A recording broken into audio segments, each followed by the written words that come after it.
Genius gateway के इस YouTube platform पर इलेक्ट्रिकल सब्जेक्ट की जो न्यूमेरिकल सीरीज है उसमें एक बार फिर से आपका स्वागत है। जैसा आप जानते हैं हमने इससे पहले यूनिट नंबर फर्स्ट जो कि नोडल एनालिसिस और मैश एनालिसिस पर वहां से न्यूमेरिकल पूछा जाता है वो वीडियो कंप्लीट कर ली है। आज हम यहाँ पर बात करने वाले हैं यूनिट नंबर सेकंड की। तो यूनिट नंबर सेकंड में किस तरीके के क्वेश्चंस आपसे पूछे जाते हैं वो सब हम यहाँ पर डिस्कस करेंगे और क्वेश्चंस यहाँ पर जो हमने लिए हैं वो लास्ट ईयर के क्वेश्चन पेपर में जो क्वेश्चन पूछे गए हैं उसी पर बेस्ड न्यूमेरिकल हमारे हैं। आपको यहाँ से ये भी पता चलेगा कि किस तरीके के कॉन्सेप्ट पर क्वेश्चन पूछे जाते हैं और किस तरीके से आपको step by step easy way में वो क्वेश्चन कंप्लीट करना है। ठीक है, तो यूनिट नंबर सेकंड में बेसिकली होता क्या है, आपसे कोई डेरिवेशन पूछ लेगा, कोई थ्योरी का पोर्शन पूछ लेगा और उसके साथ कोई एक छोटा सा न्यूमेरिकल अटैच करके दे देगा। तो उस हिसाब से महत्वपूर्ण हो जाता है कि आप न्यूमेरिकल भी करके जाएं, क्योंकि अगर आपको वो डेरिवेशन या थ्योरी का जो क्वेश्चन है वो बहुत अच्छे से उसका आंसर आता है, लेकिन न्यूमेरिकल की वजह से आपके 2 या 3 मार्क्स आपके कम हो जाएंगे उस आते हुए क्वेश्चन से। तो इसलिए आपको न्यूमेरिकल भी तैयार करके जाना होगी, क्योंकि जब आप इसके इलेक्ट्रिकल सब्जेक्ट के पीवाईक्यूज को एनालाइज करेंगे तो वहां पर आप ये चीजें देखेंगे जरूर। ठीक है, तो चलिए सबसे पहले आप चैनल को सब्सक्राइब कर लीजिए। अगर पहली बार आप चैनल पर विजिट किए हैं बेल आइकन को भी प्रेस कर लें ताकि सारे वीडियोस के नोटिफिकेशन आपको समय समय पर मिलते रहें। और जैसा कि मैं हर बार की तरह आपसे कहता हूं कि आप वीडियो के लिंक को हर एक स्टूडेंट तक पहुंचाएं और उसका सबसे आसान तरीका है आप वीडियो के लिंक को अपने जितने भी सोशल अकाउंट्स हैं उन पर शेयर कर दें। ठीक है, तो चलिए वीडियो को शुरू करते हैं और क्वेश्चन को समझने की कोशिश करते हैं। यहां पर 2 इंपीडेंस की बात कर रहा है, Z1 और Z2 की, जो कि कनेक्टेड हैं पैरेलल में। मैंने ऑलरेडी सर्किट बनाया हुआ है, ये आपका Z1 हो गया है और ये आपका Z2 है। अब Z1 में एक बार मैंने रेजिस्टेंस के साथ इंडक्टर लिया हुआ है और दूसरी तरफ रेजिस्टेंस के साथ कैपेसिटर लिया है। वो क्यों लिया है, देखिए यहां पर ये जो 10 + J15 है, यानी कि ये जो प्लस साइन है ये इंडक्टर को इंडिकेट कर रहा है, और यहां पर अगर हम बात करें नेगेटिव साइन की तो ये कैपेसिटर को इंडिकेट यहां पर कर रहा है। बस वही चीज आपको समझनी है। तो Z1 Z2 जो कि दोनों पैरेलल में है वो आपने यहां पर सर्किट में कनेक्ट कर दिए हैं। टोटल करंट जो फ्लो हो रही है इसमें वो 15 एम्पियर है, तो टोटल करंट 15 एम्पियर एंटर करेगी, 2 ब्रांच में डिवाइड होगी और जब बाहर निकलेगी तो वो टोटल करंट ही 15 एम्पियर बाहर निकलने वाली है। तो आपसे पूछा गया है करंट और पावर जो एब्जॉर्ब की जाएगी दोनों ब्रांच में वो कितनी है। तो यानी कि आपसे I1 की वैल्यू और I2 की वैल्यू पूछी गई है। ठीक है, अब आप ध्यान से यहां पर देखेंगे, जब हमने बात की थी करंट डिवीजन रूल की, तो जब आपकी कोई एक करंट 2 ब्रांचेस में डिवाइड हो जाती है तो वहां पर आपका करंट डिवीजन रूल लगता है। तो जब आप I1 की वैल्यू यहां पर फाइंड आउट करेंगे बच्चों तो वो क्या होगी, I1 = टोटल करंट इनटू जिस ब्रांच में आप बात कर रहे हैं उससे दूसरे में जो लोड है, यानी कि वहां पर जो इंपिडेंस है वो आप ऊपर रखेंगे, Z2 अपॉन नीचे आपका Z1 + Z2 हो जाएगा। ठीक है, वैसे ही जब आप I2 की बात करेंगे, I2 करंट फाइंड आउट करेंगे तो I2 = टोटल करंट इनटू, अब आप सेकंड ब्रांच की बात कर रहे हैं तो इसमें Z1 आएगा ऊपर, तो Z1 अपॉन Z1 + Z2 हो जाएगा। तो ये आपका I2 की वैल्यू हो जाएगी। ठीक है, तो आप दोनों ब्रांचेस में जो करंट फ्लो हो रही है I1 और I2 वो यहां से फाइंड आउट कर लेंगे। ठीक है, अब आगे आएगा आपका पावर। तो पावर का हमें पता है फॉर्मूला क्या होता है बेटा, P = VI होता है, लेकिन V तो हमारे पास है नहीं, I हम यहां से फाइंड आउट कर लेंगे। तो आप यहां पर V को रिप्लेस कर सकते हैं IR से, तो दैट मीन्स ये हो जाएगा I²R। अब जिस ब्रांच में भी आपको पावर कंज्यूम निकालनी है वो यहां से आप फाइंड आउट कर लेंगे। सबसे पहला टारगेट रहेगा हमारा हर एक ब्रांच में करंट को फाइंड आउट करना। ठीक है, क्लियर। अब आप यहां पर देख रहे होंगे हमने यहां पर Z1 + Z2 लिखा हुआ है और ऊपर आपका Z1 या Z2 है जिसको आपको डिवाइड करना है Z1 + Z2 से। तो आपके 2 ऑपरेशन यहां पर हो रहे हैं, एक तो ये प्लस वाला हो रहा है और एक ये डिवीजन वाला ऑपरेशन हो रहा है। तो अब आप इसको ध्यान से समझेंगे चीजों को, जब आप बेटा 2 इंपीडेंस को क्या कर रहे हैं, ऐड कर रहे हैं, जो कि यहां पर दिए हुए हैं, और इस फॉर्म को आप बोलते हैं रेक्टेंगुलर फॉर्म, है ना। आपको पता है ना ये रेक्टेंगुलर फॉर्म होती है और एक होती है पोलर फॉर्म। तो मैं यहां पर पहले आपको रेक्टेंगुलर से रेक्टेंगुलर और एक तरफ लिख लेता हूं मैं पोलर। तो रेक्टेंगुलर फॉर्म से पोलर फॉर्म में कन्वर्जन बता देता हूं, और वो क्यों बता रहा हूं मैं वो भी आपको मैं बाद में बताऊंगा, पहले मैं यहां पर आपको लिख के दिखा देता हूं। रेक्टेंगुलर फॉर्म होती है a प्लस जे बी, इस फॉर्म में होती है। पोलर फॉर्म होती है r एंगल फाई के साथ, इस फॉर्म में पोलर फॉर्म होती है। तो आपका ये जो r है ये क्या है, यहाँ पर r है स्क्वायर रूट ऑफ पोलर जो रेक्टेंगुलर फॉर्म है उसके एम्पलीट्यूड का स्क्वायर, ए स्क्वायर प्लस बी स्क्वायर का स्क्वायर रूट आप ले लेंगे। वहीं पर जो फाई एंगल है वो क्या है बेटा, यहाँ पर tan inverse v upon a है यहाँ पर, ठीक है। तो ये आपका पोलर फॉर्म की हो जाती है, ठीक है।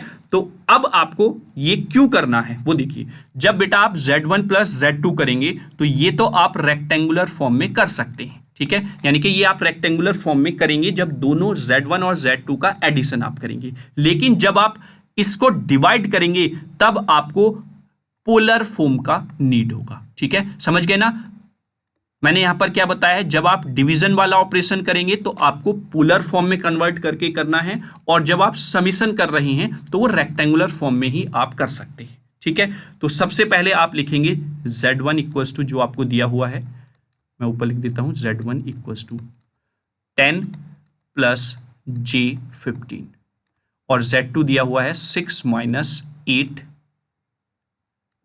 j या j8, आप कुछ भी लिख सकते हैं। तो मैं इसको आपको कन्वर्ट करके दिखाता हूं क्योंकि ऊपर स्पेस कम है, मैं पूरे डिटेल में यहां पर लिख के दिखाऊंगा आपको वैल्यू। यहां पर हो जाएगा 6 का स्क्वायर प्लस 8 का स्क्वायर, क्योंकि स्क्वायर होगा तो वो प्लस ही हो जाएगा, इसलिए मैंने डायरेक्टली लिख दिया है। अब एंगल आपको लिखना है तो वो होगा बेटा tan इनवर्स माइनस के 8 अपॉन 6। जब आप इसको सॉल्व आउट कर लेंगे तो आपको पोलर फॉर्म क्या मिलेगी, वो मिलेगी tan एंगल माइनस 53.13 डिग्री। ये आपका इतने ओम का इंपिडेंस हो जाएगा किसमें, पोलर फॉर्म में। जब आप Z1 निकालेंगे ऐसे ही जैसे हमने यहां पर ये किया हुआ है, तो यहां पर Z1 आपको मिलेगा 18.027 और एंगल हो जाएगा आपका बच्चों 56.3 डिग्री ओम, है ना।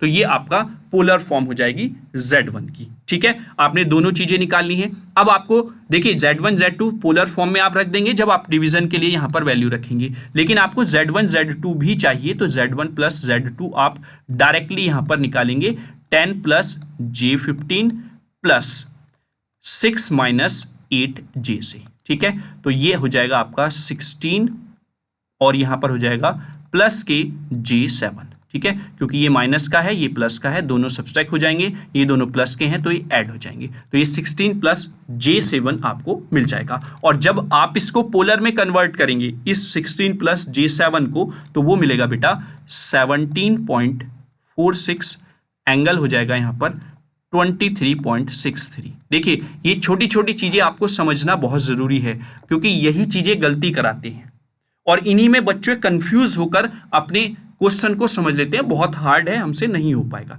नहीं बेटा, अगर आप स्टेप बाय स्टेप चीजें समझ रही हैं तो कोई प्रॉब्लम नहीं आएगी, ठीक है। क्लियर हुआ। बस अब आपको सिंपल यहां पर करंट डिवीजन रूल में जो जो वैल्यूज आपको चाहिए I1 और I2 की फाइंड आउट करने के लिए वो आप पुट करते चले जाएंगे। तो मैं यहां पर ब्लू कलर ले लेता हूं।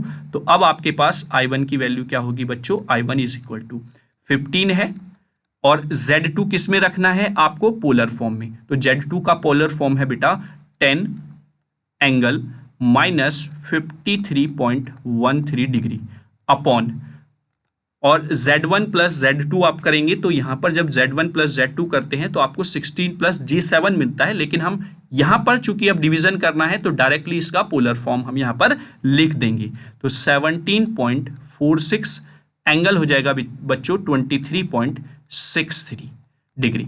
अब आप इसको डायरेक्टली सॉल्व आउट कर सकते हैं। तो जब आप इसको सॉल्व करेंगे यहां पर, तो यहां पर आपको क्या मिलेगा, ये हो जाएगा बेटा 15 की मल्टीप्लाई 10 से तो 150 माइनस 53.13 डिग्री अपॉन, यहां पर मिलने वाला है 17.46 और एंगल हो जाएगा आपका 23.63 डिग्री, ठीक है। और जब आप इसको सॉल्व आउट करेंगे तो फाइनली यू गेट 8.59 और एंगल हो जाएगा, एंगल के साथ जाकर माइनस है, दोनों माइनस हो जाए, क्योंकि ये ऊपर जाएगा तो माइनस हो जाएगा, ये भी माइनस है तो ये हो जाएगा आपका माइनस 76.76 डिग्री, ठीक है, तो ये आपका करंट आ गया है, इसकी यूनिट भी आपको जरूर लिखनी है। देखिए न्यूमेरिकल जब आप करते हैं तो उसमें यूनिट्स जो हैं वो बहुत ज़्यादा इंपॉर्टेंट होती हैं लिखना, अदरवाइज एग्जामिनर आपके मार्क्स वहाँ पर कट कर सकता है। मैं इसको सेपरेटली कर देता हूँ यहाँ पर ताकि आप इसमें कंफ्यूज ना हो। ठीक है, क्लियर हो गया। चलिए अब ऐसे ही आपको I2 फाइंड आउट करना है, तो I2 के लिए क्या हो जाएगा 15 इंटू ऊपर क्या है आपका बेटा Z1 की वैल्यू हमारे पास है पोलर फॉर्म में 18.027 और एंगल है आपका 56.3 degree upon Z1 plus Z2 का पोलर फॉर्म क्या है 17.46, एंगल है आपका 23.63। ठीक है, क्लियर। अब जब आप इसको सॉल्व आउट करेंगे 15 की मल्टीप्लाई पहले इससे हो जाएगी, फिर डिवाइड करेंगे 17.46 से, तो फाइनल रिजल्ट मैं लिख देता हूं क्या आएगा 15.48 और एंगल ऊपर जाकर माइनस का यानी कि यहां पर सबस्ट्रैक्ट हो जाएगा क्योंकि ऊपर प्लस का है, तो यहां पर आपको मिलेगा 23.63 डिग्री। ठीक है, तो ये आपका फाइनल वैल्यू हो जाएगी। इसमें भी आपको एम्पियर यूनिट मेंशन कर देना है क्योंकि करंट आपने फाइंड आउट की है। ठीक है, तो अगर कहीं पे कोई वैल्यू में प्रॉब्लम लग रही है तो आप तुरंत कमेंट बॉक्स में कमेंट करके बता दें, क्योंकि कैलकुलेटर का यूज आपको करना है, उससे आपको जरूर कैलकुलेट करके देखनी है वैल्यूज। ठीक है, क्लियर हुआ। तो आपसे दोनों ब्रांचेज में जो करंट थी वो तो आपने फाइंड आउट कर ली है, अब पावर एब्जॉर्ब आपको फाइंड आउट करना है। तो फर्स्ट ब्रांच की पावर हम मान लेते हैं P1, मैं कलर चेंज कर लेता हूं यहां पर। ठीक है, ताकि आपको चीजें सारी सेपरेटली देखने को मिल जाए। तो P1 इज इक्वल टू, जैसा कि मैंने यहां पर बताया था, करंट क्या हो जाएगी, पावर क्या हो जाएगी I1 स्क्वायर इंटू R। ठीक है, I1 की वैल्यू अभी हमने निकाली है। ठीक है, बस यहां पर केवल बेटा इसका एम्पलीट्यूड रखना है। अब आपको ये जो एम्पलीट्यूड है ये है ना, तो ये हो जाएगा 8.59 का स्क्वायर इंटू R की वैल्यू आपको क्या दी हुई है पहले वाले उसमें 10, तो ये हो जाएगा 10। जब आप इसको सॉल्व आउट करेंगे देन यू गेट 737.88 वॉट। ठीक है, ये आ जाएगी पहली वाली ब्रांच में पावर कंजप्शन। वहीं पर दूसरी ब्रांच में आप लिखेंगे तो P2 इक्वल्स टू I2 का स्क्वायर इंटू R। ठीक है, और ये भी मैं R1 R2 ही लिख देता हूं क्योंकि दो ब्रांचेस यहां पर हैं। तो यहां पर हो जाएगा इसका एम्पलीट्यूड कितना है 15.48, तो ये हो जाएगा 15.48 का होल स्क्वायर इंटू R2 की वैल्यू कितनी है बच्चा 6। तो जब आप इसको सॉल्व आउट करेंगे देन यू गेट 1437.78 वॉट। तो ये वैल्यू आपकी मिल जाएगी सेकंड पावर की, जो कि सेकंड ब्रांच में कंज्यूम हो रही है। देखिए इस न्यूमेरिकल को थोड़ा सा डिटेल में समझना इसलिए जरूरी था ताकि आगे आने वाले न्यूमेरिकल्स में सारी चीजें आपको क्लियर रहें, कहां पर क्या चीज किस फॉर्म में रखनी है, वो सारे डाउट्स आपके क्लियर हो जाएंगे। ठीक है, तो आई होप फर्स्ट न्यूमेरिकल आपको समझ में आया होगा। चलिए नेक्स्ट न्यूमेरिकल की बात कर लेते हैं। सेकंड न्यूमेरिकल यहां पर क्या कह रहा है। अच्छा, ये मैंने स्पेस लिया हुआ था, वैसे हम यहां पर भी कर सकते थे लेकिन कोई प्रॉब्लम नहीं, हमने वहीं पर सॉल्व आउट कर लिया है। यहां पर आप प्रैक्टिस करके जरूर देखें इसकी अपने आप से। अब सेकंड क्वेश्चन कह रहा है if the bandwidth of A resonant circuit is, कितनी है 10 किलो हर्ट्ज, यानी कि जो विड्थ है रेजोनेंट सर्किट की वो कितनी है 10 किलो हर्ट्ज यहां पर दी हुई है, and the lower half power frequency is 120 kilo hertz. जो लोअर हाफ पावर है वो 120 किलो हर्ट्ज दी हुई है। अभी क्या क्या चीजें दी हुई है वो हम अभी यहां पर लिखेंगे। ठीक है, हमें फाइंड आउट करना है value upper half power frequency की, अपर हाफ पावर फ्रीक्वेंसी की और क्वालिटी फैक्टर की वैल्यू हमको फाइंड आउट करके यहां पर दिखानी है। तो सबसे पहले जो जो चीजें आपको दी हुई हैं वो आप अच्छे बच्चे की तरह लिख लेंगे। ठीक है, तो हमें सबसे पहले दिया हुआ है बैंडविड्थ ऑफ रेजोनेंट सर्किट, यानी कि फ्रीक्वेंसी जो है अपर एंड लोअर उनके बीच का डिफरेंस दिया हुआ है, वही तो बैंडविड्थ है। तो आप लिखेंगे गिवन दैट, ठीक है, delta F is equal to 10 kilo hertz. ठीक है, आप इसको हर्ट्ज में कन्वर्ट कर लेंगे तो ये हो जाएगा 10 टू द पावर 4 हर्ट्ज। ठीक है, ये आपको गिवन है। आगे हम चलते हैं, ये बात कर रहा है लोअर हाफ पावर फ्रीक्वेंसी की, तो आपको यहां पर F1 की वैल्यू दी हुई है 120 किलो हर्ट्ज। ठीक है, और 120 किलो हर्ट्ज को जब आप हर्ट्ज में कन्वर्ट करेंगे then it becomes 12 into 10 to the power 4 hertz. ठीक है, ये आपको दिया हुआ है। आगे उसने पूछा है, क्या कहा है, अपर हाफ पावर, और कुछ तो दिया हुआ नहीं है, आपसे F2 पूछा है और क्वालिटी फैक्टर Q की वैल्यू पूछी है। ठीक है, तो देखिए जब आप बेटा न्यूमेरिकल की सीरीज देख रहे हैं तो आप साथ के साथ जिस न्यूमेरिकल में जो फॉर्मूला यूज हो रहा है वो नोट डाउन कर लें कहीं सेपरेट, क्योंकि जब आप एग्जाम हॉल में जाएंगे उसमें 10 मिनट या 15 मिनट आप शुरुआत में दे दें ताकि आपको न्यूमेरिकल जल्दी से रिकॉल हो सके, उसके न्यूमेरिकल के फॉर्मूले जो हैं वो रिकॉल हो जाएं, ताकि आपको पेज ना पलटने पड़े कि इसमें सेकंड यूनिट में कौन कौन से न्यूमेरिकल्स हैं, है ना, वो एक जगह लिखे हुए होंगे तो आप आसानी से रिकॉल कर लेंगे। ठीक है, तो आपसे क्यू यहां पर पूछा गया है, तो अब 1 बाय 1 हम फाइंड आउट यहां पर करने वाले हैं वैल्यूज। तो F2 फाइंड आउट करने के लिए हमें पता है, मैं कलर यहां पर पहले चेंज कर लेता हूं बच्चों, वी नो दैट, देखिए पेन कॉपी आप साथ लेकर बैठे हैं, जैसा कि मैं पहले यूनिट के न्यूमेरिकल जब आपको करा रहा था वहां पर भी बोलता हूं और यहां पर भी मैं कह रहा हूं, पेन कॉपी साथ रखें, खुद से करने की कोशिश करें न्यूमेरिकल को, तभी अच्छे से समझ में आएगा। ठीक है, तो वी नो दैट जो F2 होता है यानी कि अपर हाफ पावर फ्रीक्वेंसी, वो क्या होता है, F2 equals to FR plus delta F by 2। ठीक है, अब FR जो है वो रेजोनेंट फ्रीक्वेंसी होती है ना, FR क्या है, यहां पर रेजोनेंट फ्रीक्वेंसी है। ठीक है, तो अब आपको यहां पर सबसे पहले फाइंड आउट करना है FR की वैल्यू, क्योंकि FR की वैल्यू तो दी हुई नहीं है, तो वहीं पर ये अगर हम लोअर हाफ फ्रीक्वेंसी के लिए, लोअर हाफ पावर फ्रीक्वेंसी के लिए फॉर्मूला देखें तो वो क्या होता है, एंड मैं लिख देता हूं F1 is equal to FR, ये हो जाता है बेटा माइनस डेल्टा F बाई 2। ठीक है, क्लियर है, दोनों फॉर्मूले अब आपको याद हो जाएंगे। F1 में माइनस होता है जो कि लोअर हाफ फ्रीक्वेंसी है, और ये F2 अपर हाफ है तो इसमें प्लस रहता है। ठीक है, तो अब आपके पास F1 भी है, डेल्टा F भी है, तो आपको यहां से FR की वैल्यू मिल जाएगी। FR is equal to F1 plus delta F by 2। ठीक है, तो F1 की वैल्यू आप यहां पर पुट कर देंगे, वो क्या हो जाएगी बेटा, 120 इंटू, चलिए मैं 10 टू दी पावर 3 करके लिख लेता हूं, ये 12 इंटू 10 टू दी पावर 4 था अदरवाइज, प्लस डेल्टा एफ की वैल्यू क्या है, 10 टू दी पावर 4 है, और डिवाइड करेंगे आप इसको 2 से। ठीक है, तो यहां से जब आप इसको सॉल्व आउट करेंगे कैलकुलेटर से तो finally you get 12.5 into 10 to the power 4 hertz, ये आपको FR की वैल्यू मिल जाएगी। ठीक है, अब आप FR की वैल्यू यहां पर पुट कर दीजिए, आपको F2 की वैल्यू मिल जाएगी। तो FR की वैल्यू आप पुट करेंगे 12.5 into 10 to the power 4 plus, यहां पर हो जाएगा डेल्टा F की वैल्यू कितनी है बच्चों, 10 टू दी पावर 4 आप पुट करेंगे डिवाइडेड बाई 2। जब आप इसको सॉल्व आउट कर लेंगे तो फाइनल आपको मिलेगा 13 into 10 to the power 4 hertz, या आप बोल सकते हैं 130 किलो हर्ट्ज। तो ये आपका आंसर आ जाएगा, F2 की वैल्यू आपको मिल गई है। अब आपको क्वालिटी फैक्टर और फाइंड आउट यहां पर करना है। क्वालिटी फैक्टर का फॉर्मूला हमें ऑल्सो पता है कि वी ऑल्सो नो दैट, या आप लिखेंगे वी ऑल्सो नो दैट, क्या दो फॉर्मूले होते हैं Q इक्वल्स टू, एक तो आपने 12th से ही पढ़ा होगा 1/r square root of L upon C, तो हमें यहाँ पर ये वैल्यूज तो गिवन नहीं है, और दूसरा फॉर्मूला होता है Q इक्वल्स टू फ्रीक्वेंसी की फॉर्म में रेजोनेंट फ्रीक्वेंसी अपॉन बैंडविड्थ, ये होता है।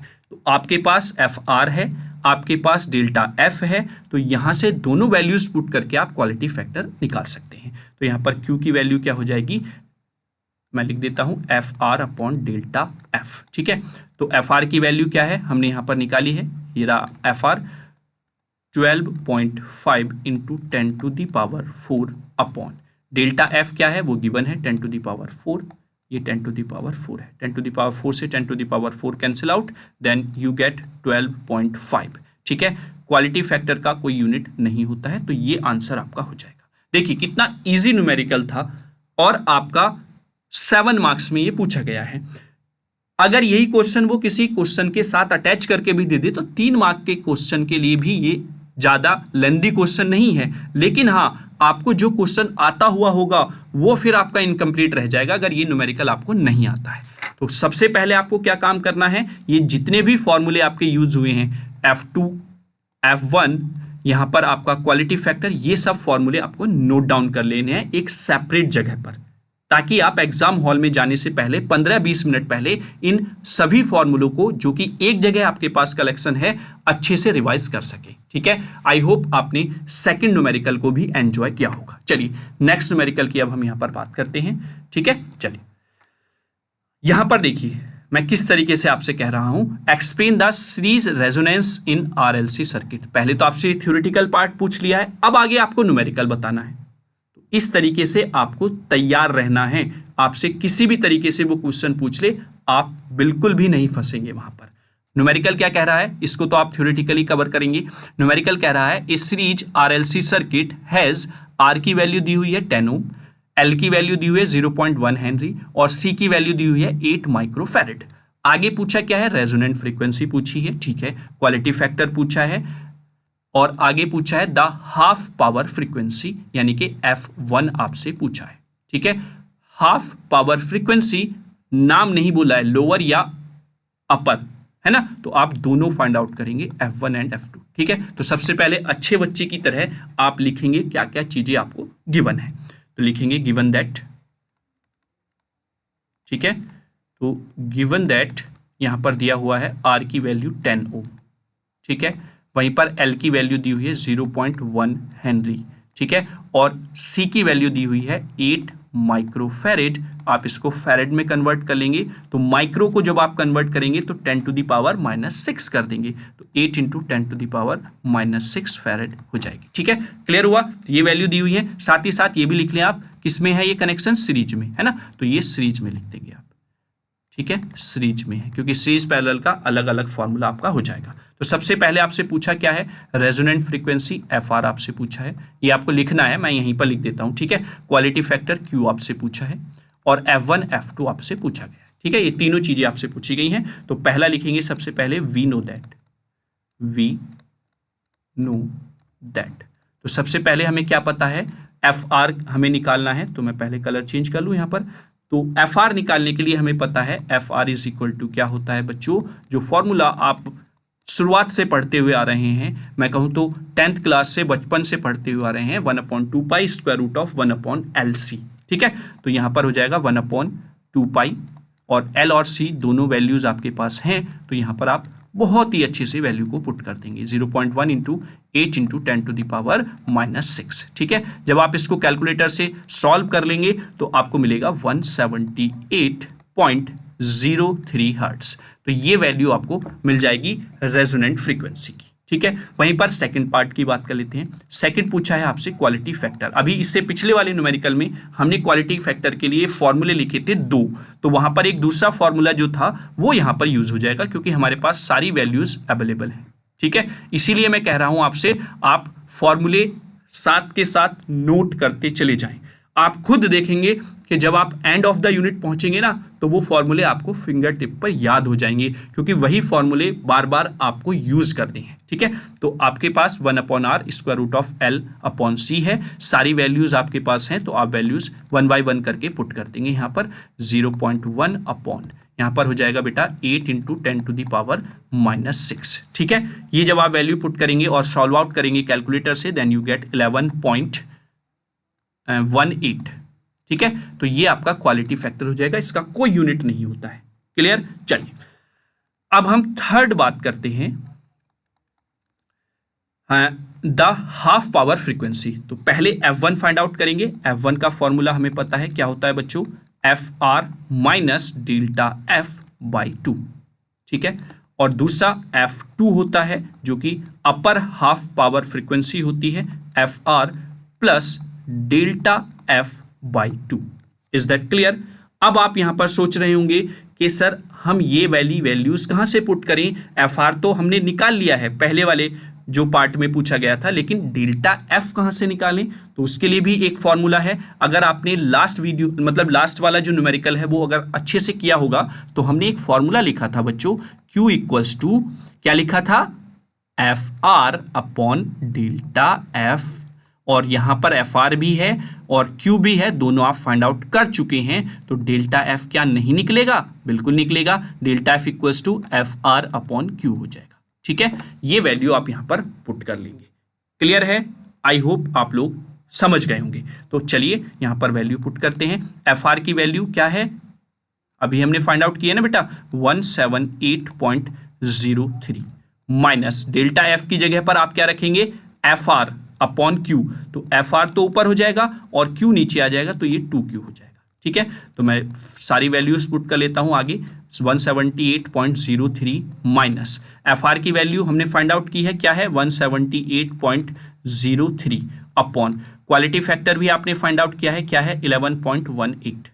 क्लियर है। आप इसको जब सॉल्व आउट करेंगे then finally you get 170.07 hertz. ठीक है, तो ये आपका लोअर हाफ पावर फ्रीक्वेंसी आ जाती है। वहीं पर अगर हम अपर हाफ पावर फ्रीक्वेंसी की बात करें तो वो भी आप वैल्यू पुट करेंगे 178.03 माइनस ये क्या हो जाएगा, मैं डायरेक्टली ये लिख रहा हूं 178.03 अपॉन माइनस है प्लस है। ठीक है, ये चीजें आप ध्यान में रख के चलेंगे 11.18। क्लियर। अब आप इसको सॉल्व आउट करेंगे तो फाइनली यू गेट 186 हर्ट्ज। लगभग आपकी वैल्यू 186 हर्ट्ज यहां पर मिल जाएगी। तो ये आपका हो जाता है अपर हाफ पावर फ्रीक्वेंसी। ठीक है, देखिए कितना आसान न्यूमेरिकल है, बस सीधा फॉर्मूला रखना है, उसमें वैल्यूज पुट करनी है और आपका आंसर आ जाएगा। क्लियर है। चलिए नेक्स्ट न्यूमेरिकल की बात कर लेते हैं। नेक्स्ट न्यूमेरिकल क्या कह रहा है, a balance star connected load जिसमें आपको 8 + j6 ओम पर फेज दिया हुआ है is connected to a balance 3 phase 400 volt supply.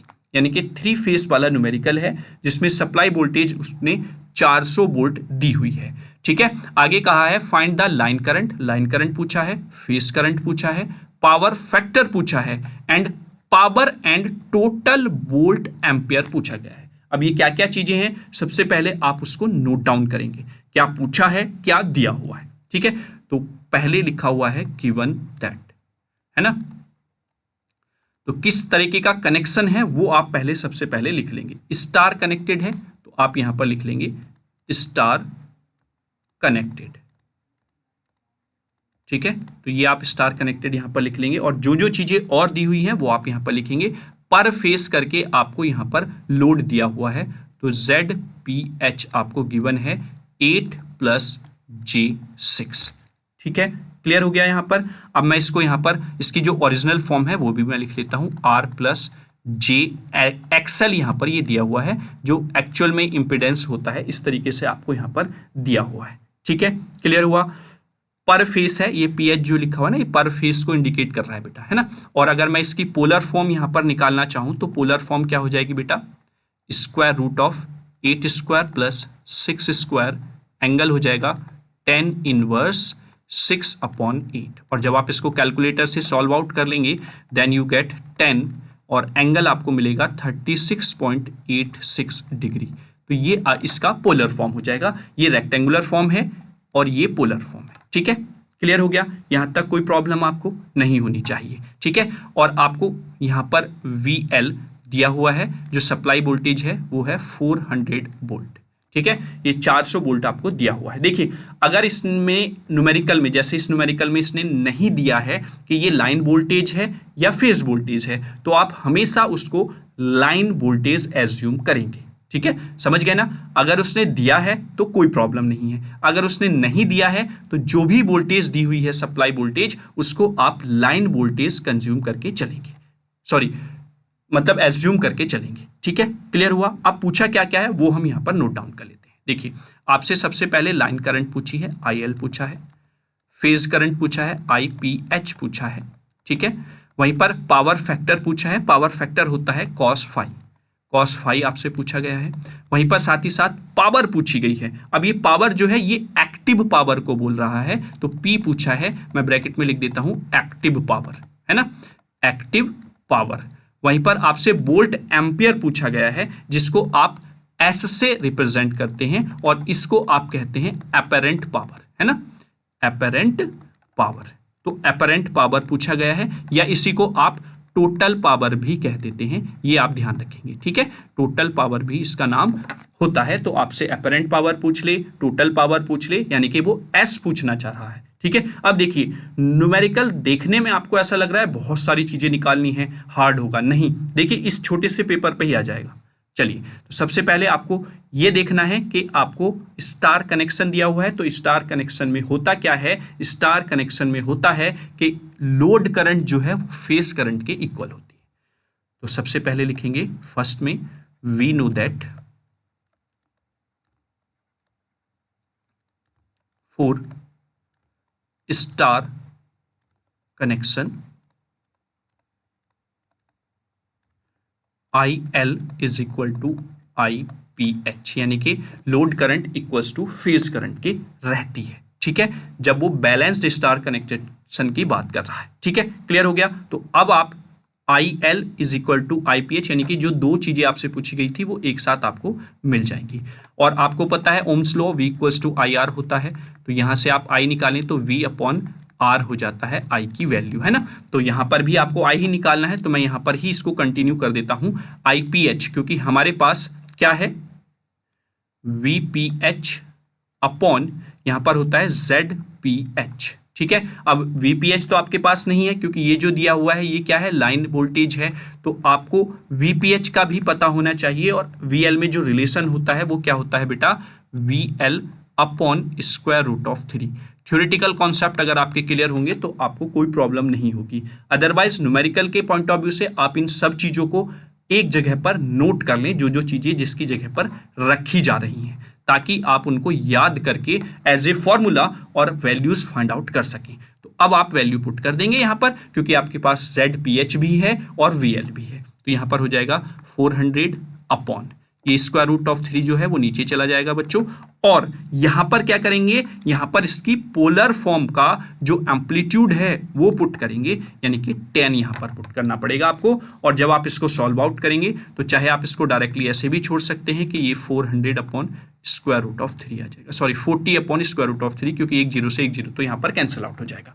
तो पहले जो दो वैल्यूज थी, लोड करंट और फेज करंट, वो आपका निकल जाएगा, और यूनिट लिखना आप बिल्कुल भी नहीं भूलेंगे, अदरवाइज आपके मार्क्स एग्जामिनर कट कर लेगा। ठीक है, क्लियर हुआ। चलिए अब आगे बात करते हैं सेकंड की।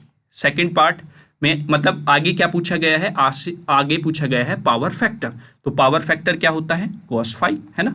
तो power factor is equal to cos phi, और फाई आपको पता है, ये आपके पास फाई 36.86, तो आप यहां पर फाई की जगह वैल्यू पुट कर देंगे cos 36.86 डिग्री।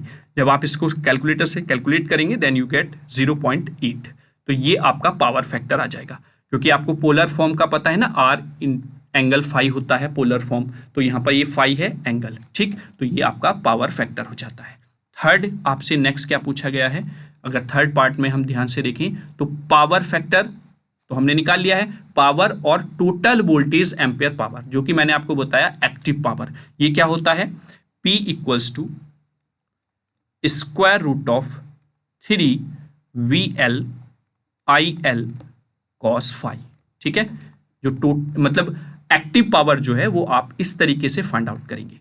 तो यहां पर वैल्यूज सारी पुट कर देंगे, सारी वैल्यूज आपके पास हैं। VL की वैल्यू है 400, IL आपने अभी निकाला है 40 अपॉन स्क्वायर रूट ऑफ 3, और cos फाई जो है वो अभी आपने निकाला 0.8। देखिए मैंने यहाँ पर इसकी वैल्यू इसलिए कैलकुलेट करके नहीं लिखा था क्योंकि यहाँ पर और कैलकुलेशन इजी हो गई है आपकी, अब इसको भी आपको कैलकुलेट नहीं करना पड़ेगा डिटेल में। तो ये इसका स्क्वायर रूट से स्क्वायर रूट कैंसिल आउट हो जाएगा, ये एक पॉइंट इसको उड़ा देगा, और जब आप इसकी कैलकुलेटर से मल्टीप्लाई करेंगे, जो कि मल्टीप्लाई ही यहाँ पर बचा हुआ है, तो आपका आ जाएगा 12800 वॉट। तो इतनी एक्टिव पावर आपकी यहाँ पर रहने वाली है। थर्ड सॉरी लास्ट जो फोर्थ पार्ट है वो आपका अपरेंट पावर या टोटल पावर आप कह लीजिए, या टोटल वोल्ट एम्पियर आप बोल दीजिए, तो वो होता है आपका S। ठीक है, तो S आपका क्या हो जाएगा बच्चों, S में आपका जो पावर फैक्टर होता है वो नहीं रहता है, बस आप square root of VL IL find out यहां पर कर लेंगे। तो आप सारी वैल्यूज पुट कर दीजिए, स्क्वायर रूट ऑफ 3 VL अभी आपको दिया हुआ है 400, और IL अभी आपने निकाला है 40 अपॉन स्क्वायर रूट ऑफ 3, तो स्क्वायर रूट ऑफ 3 से square root of 3 cancel out हो जाएगा, तो ये आ जाएगा 16,000। अब इसकी यूनिट जो है वो आप यही लिखेंगे, है ना, KVA, अच्छा KVA नहीं VA, VA में लिखेंगे, KVA तब होगा जब बेटा मैं इसको किलो वोल्ट एम्पियर में कन्वर्ट कर दूंगा, तो KVA आपका इसकी यूनिट हो जाएगी। ये चीज आपको विशेष ध्यान रखनी है क्योंकि इसने वोल्ट एम्पियर पावर जो है वो पूछी है, तो वो होगी KVA में, kilo volt ampere. Is that clear? तो बस देखिए कितना इजी क्वेश्चन था, सीधा सीधा न्यूमेरिकल आपका फॉर्मूला बेस्ड है। तो यहां से आपको यह भी पता चल रहा है कि फॉर्मूले पर मैं ज्यादा फोकस क्यों कर रहा हूं, क्योंकि फॉर्मूले अगर आपको याद हो गए तो फिर न्यूमेरिकल में कुछ भी नहीं है। ठीक है, केवल और केवल कैलकुलेशन बचती है। अगर आप गलत करेंगे तो वो कैलकुलेशन में गलती करेंगे, अदरवाइज न्यूमेरिकल में गलती होने का कोई चांस नहीं है। ठीक है, क्लियर? चलिए नेक्स्ट क्वेश्चन की बात करते हैं। ये मैंने कैलकुलेशन के लिए जगह छोड़ी हुई थी, जब आपको PDF मिलेगी तो तब आप इसकी प्रैक्टिस यहां पर ब्लैंक जगह पर कर सकते हैं। ठीक है, चलिए नेक्स्ट क्वेश्चन देखते हैं। नेक्स्ट क्वेश्चन क्या कह रहा है? नेक्स्ट क्वेश्चन कह रहा है determine the relation between the line and face voltage of A star connected 3 phase balance system. देखिए जैसे जैसे आप आगे बढ़ रहे हैं आपको मैंने जो कहा था वो चीज समझ में आने लग गई होगी। मैं क्या कहना चाह रहा था, अगर बेटा आपको ये रिलेशन आता है प्रूव करना तो आप कर जाएंगे, अगर इसके साथ जो न्यूमेरिकल कनेक्ट है वो नहीं आता है तो कहीं ना कहीं आपके दिमाग में एक घंटी जरूर बज जाएगी कि यार न्यूमेरिकल अगर और कर लेता तो ये पूरा 7 नंबर का क्वेश्चन मेरा कंप्लीट हो जाता है ना। तो उसी चीज को आपको खत्म करना है, न्यूमेरिकल पोर्शन को स्ट्रॉन्ग करते हुए अपने डेरिवेशन थ्योरेटिकल पोर्शन को भी स्ट्रॉन्ग बनाना है ताकि आप पूरा क्वेश्चन कंप्लीट अटेम्प्ट करके आ सकें। ठीक है, आगे क्वेश्चन क्या है उसकी हम बात कर लेते हैं। बैलेंस्ड स्टार कनेक्शन आपको दिया हुआ है जहां पर लोड आपको गिवन है 12 + J9 ओम पर फेस। इस तरीके का न्यूमेरिकल हम कर चुके हैं तो खुद से कोशिश करें, अदरवाइज मैं अभी आपको आगे कराऊंगा। कनेक्ट है जिसमें 400 वोल्ट सप्लाई दी हुई है, यहां पर भी नहीं बोला गया है कौन से सप्लाई है, तो आपको सीधा यहां पर लाइन वोल्टेज इसको कंसिडर करना है। लाइन करंट पूछा है, पावर फैक्टर पूछा है और पावर ड्रॉन बाय इट ये भी यहां से आपसे फाइंड आउट करने के लिए कहा है। पावर ड्रॉन बाय इट का मतलब यहां पर है कि एक्टिव पावर आपसे पूछ रहा है। ठीक है, तो सबसे पहले हर बार की तरह अच्छे बच्चे सबसे पहले लिखेंगे क्या क्या चीजें आपको दी गई हैं। तो आपको दिया हुआ है Z की वैल्यू पर फेस है तो ZPH आप इसको लिख लेंगे 12 + J9। ठीक है, और आपको पता है यहां पर क्या होता है R + J XL की फॉर्म में ये होता है और ये रेक्टेंगुलर फॉर्म है। इस रेक्टेंगुलर फॉर्म को अगर आप पोलर फॉर्म में कन्वर्ट करना चाहें तो आपका हो जाएगा 12 का स्क्वायर + 9 का स्क्वायर 10 इनवर्स, यहां पर हो जाएगा 9/12 और जब आप इसको सॉल्व आउट करेंगे देन यू गेट 15 एंगल हो जाएगा 36.86 डिग्री। ये ओम आपका रहेगा। ठीक है, क्लियर हुआ? रेक्टेंगुलर से पोलर में भी हमने इसको कन्वर्ट कर लिया है। ठीक, चलिए आगे और क्या दिया हुआ है। VL आपको दिया हुआ है, इसने कहा नहीं है लेकिन हमको एज्यूम करके चलना है कि ये लाइन वोल्टेज दिया हुआ है। ठीक है, क्लियर? बस आपको जो जो चीजें पूछी हैं वो और यहां पर इसको बता दीजिए क्या क्या पूछा है। IL की वैल्यू पूछिए, कभी एग्जामिनर भूल जाए ना कि क्या क्या पूछा है ना, तो वो आपको बताना भी जरूरी है। पावर फैक्टर cos फाई आपसे पूछा गया है और पावर ड्रॉन बाय इट यानी कि एक्टिव पावर P की यहां पर बात कर रहा है, P आपसे पूछा गया है। ठीक है, तो चलिए हम कलर चेंज करके 1 बाय 1 सारी चीजें निकालने की कोशिश करते हैं। ठीक है, तो पहले वी नो दैट, हमें पता है क्या पता है आपको, जल्दी से बताइए कि इंजीनियर्स गेटवे से आप पढ़ रहे हैं तो एक भी न्यूमेरिकल में आप नहीं फंसेंगे। ठीक है, चलिए स्टार कनेक्टेड बात कर रहा है बैलेंस स्टार कनेक्शन की, है ना। तो यहां पर IL = क्या होता है, IPH। ठीक है, और IPH यानी कि जो करंट है वो कैसे निकलती है, वोल्टेज अपॉन लोड यानी कि ZPH। और VL और BPH में एक रिलेशन होता है, वो क्या होता है, VL/√3। ये सब चीजें आपको जैसे जैसे आप फॉर्मूला लिखते चले जाएंगे आपके फिंगर टिप पर हो जाएंगी, मैं गारंटी के साथ कह रहा हूं, जब आप कंप्लीट न्यूमेरिकल देखेंगे, है ना। ये हम Z लिखेंगे यहां पर। ठीक है, ये हो जाएगा ZPH। बस आपके पास सारी वैल्यूज हैं, रख दीजिए 400/√3 और यहां पर क्या रखेंगे, पोलर का जो एम्पलीट्यूड है 15। ठीक है, और जब आप इसको सॉल्व आउट करेंगे तो 15.3 15.39 एम्पियर आपको देखने को यहां पर मिल जाएगा। ठीक है, तो ये आपका लोड करंट हो गया। अगर यहां पर ये फेज करंट पूछता तो भी यही वैल्यू हो जाती। क्लियर? चलिए अब हम बात करते हैं सेकंड पूछा है पावर फैक्टर। पावर फैक्टर आपको पता है, पावर फैक्टर इक्वल्स टू है cos फाई। फाई की वैल्यू आपको पता है क्या है? फाई की वैल्यू है 36.86, तो cos 36.86 आप यहां पर डिग्री रख देंगे और जब आप इसको सॉल्व आउट करेंगे देन यू गेट 0.8। ठीक है, तो ये पावर फैक्टर आ जाएगा। और थर्ड है आपका एक्टिव पावर, यानी कि P की वैल्यू आपसे पूछी है। आपको फॉर्मूला भी हमने लास्ट वाले न्यूमेरिकल में अप्लाई किया था, square root of 3 VL IL cos phi. ठीक है, वहीं पर अपरेंट पावर पूछ लेता या फिर आपसे जो टोटल पावर है वो पूछ लेता तो वो S हो जाता है ना। तो ये हो जाएगा स्क्वायर रूट ऑफ 3। अगर आप चाहें तो ये वैल्यू डायरेक्टली यहां पर रख सकते हैं 400। IL की जगह पर मैं डायरेक्टली लिख देता हूं 400/15 square root of 3 cos phi की वैल्यू 0.8। तो √3 से √3 कैंसिल आउट होगा। कैलकुलेटर की हेल्प से जब आप इसको कैलकुलेट करेंगे तो फाइनली यू गेट 8530 वॉट। ठीक है, तो ये आपका आंसर हो जाएगा। तो यही सारी चीजें आपसे पूछी गई थी। पहले आपसे एक रिलेशन ड्राइव करने के लिए कहा है और उसके बाद एक न्यूमेरिकल अटैच करके दे दिया है। बस न्यूमेरिकल डायरेक्टली आपका फॉर्मूला बेस्ड है, फॉर्मूले आपको याद है तो न्यूमेरिकल में कोई भी प्रॉब्लम नहीं आएगी। ठीक, चलिए नेक्स्ट क्वेश्चन की बात करते हैं बच्चों। नेक्स्ट क्वेश्चन क्या कह रहा है? Find the relationship between the line and phase voltage and current for a 3 phase delta connected balance system. देखिए फिर से एक क्वेश्चन आपसे रिलेशन फाइंड आउट करने का पूछा है, उसके बाद एक न्यूमेरिकल यहां पर अटैच करके दे दिया है। तो अगर आप न्यूमेरिकल नहीं करके जाते तो आपका आता हुआ क्वेश्चन इनकम्प्लीट रह जाएगा। ये मैं शुरुआत से आपको इसीलिए चीजें बताता हुआ आ रहा हूं, है ना। A balance 3 phase star connected load takes 30 kilowatt at a leading current of 48 ampere from the 3-phase source of 500 volt 50 hertz। Find out करना है आपको सर्किट पैरामीटर्स पर फेज।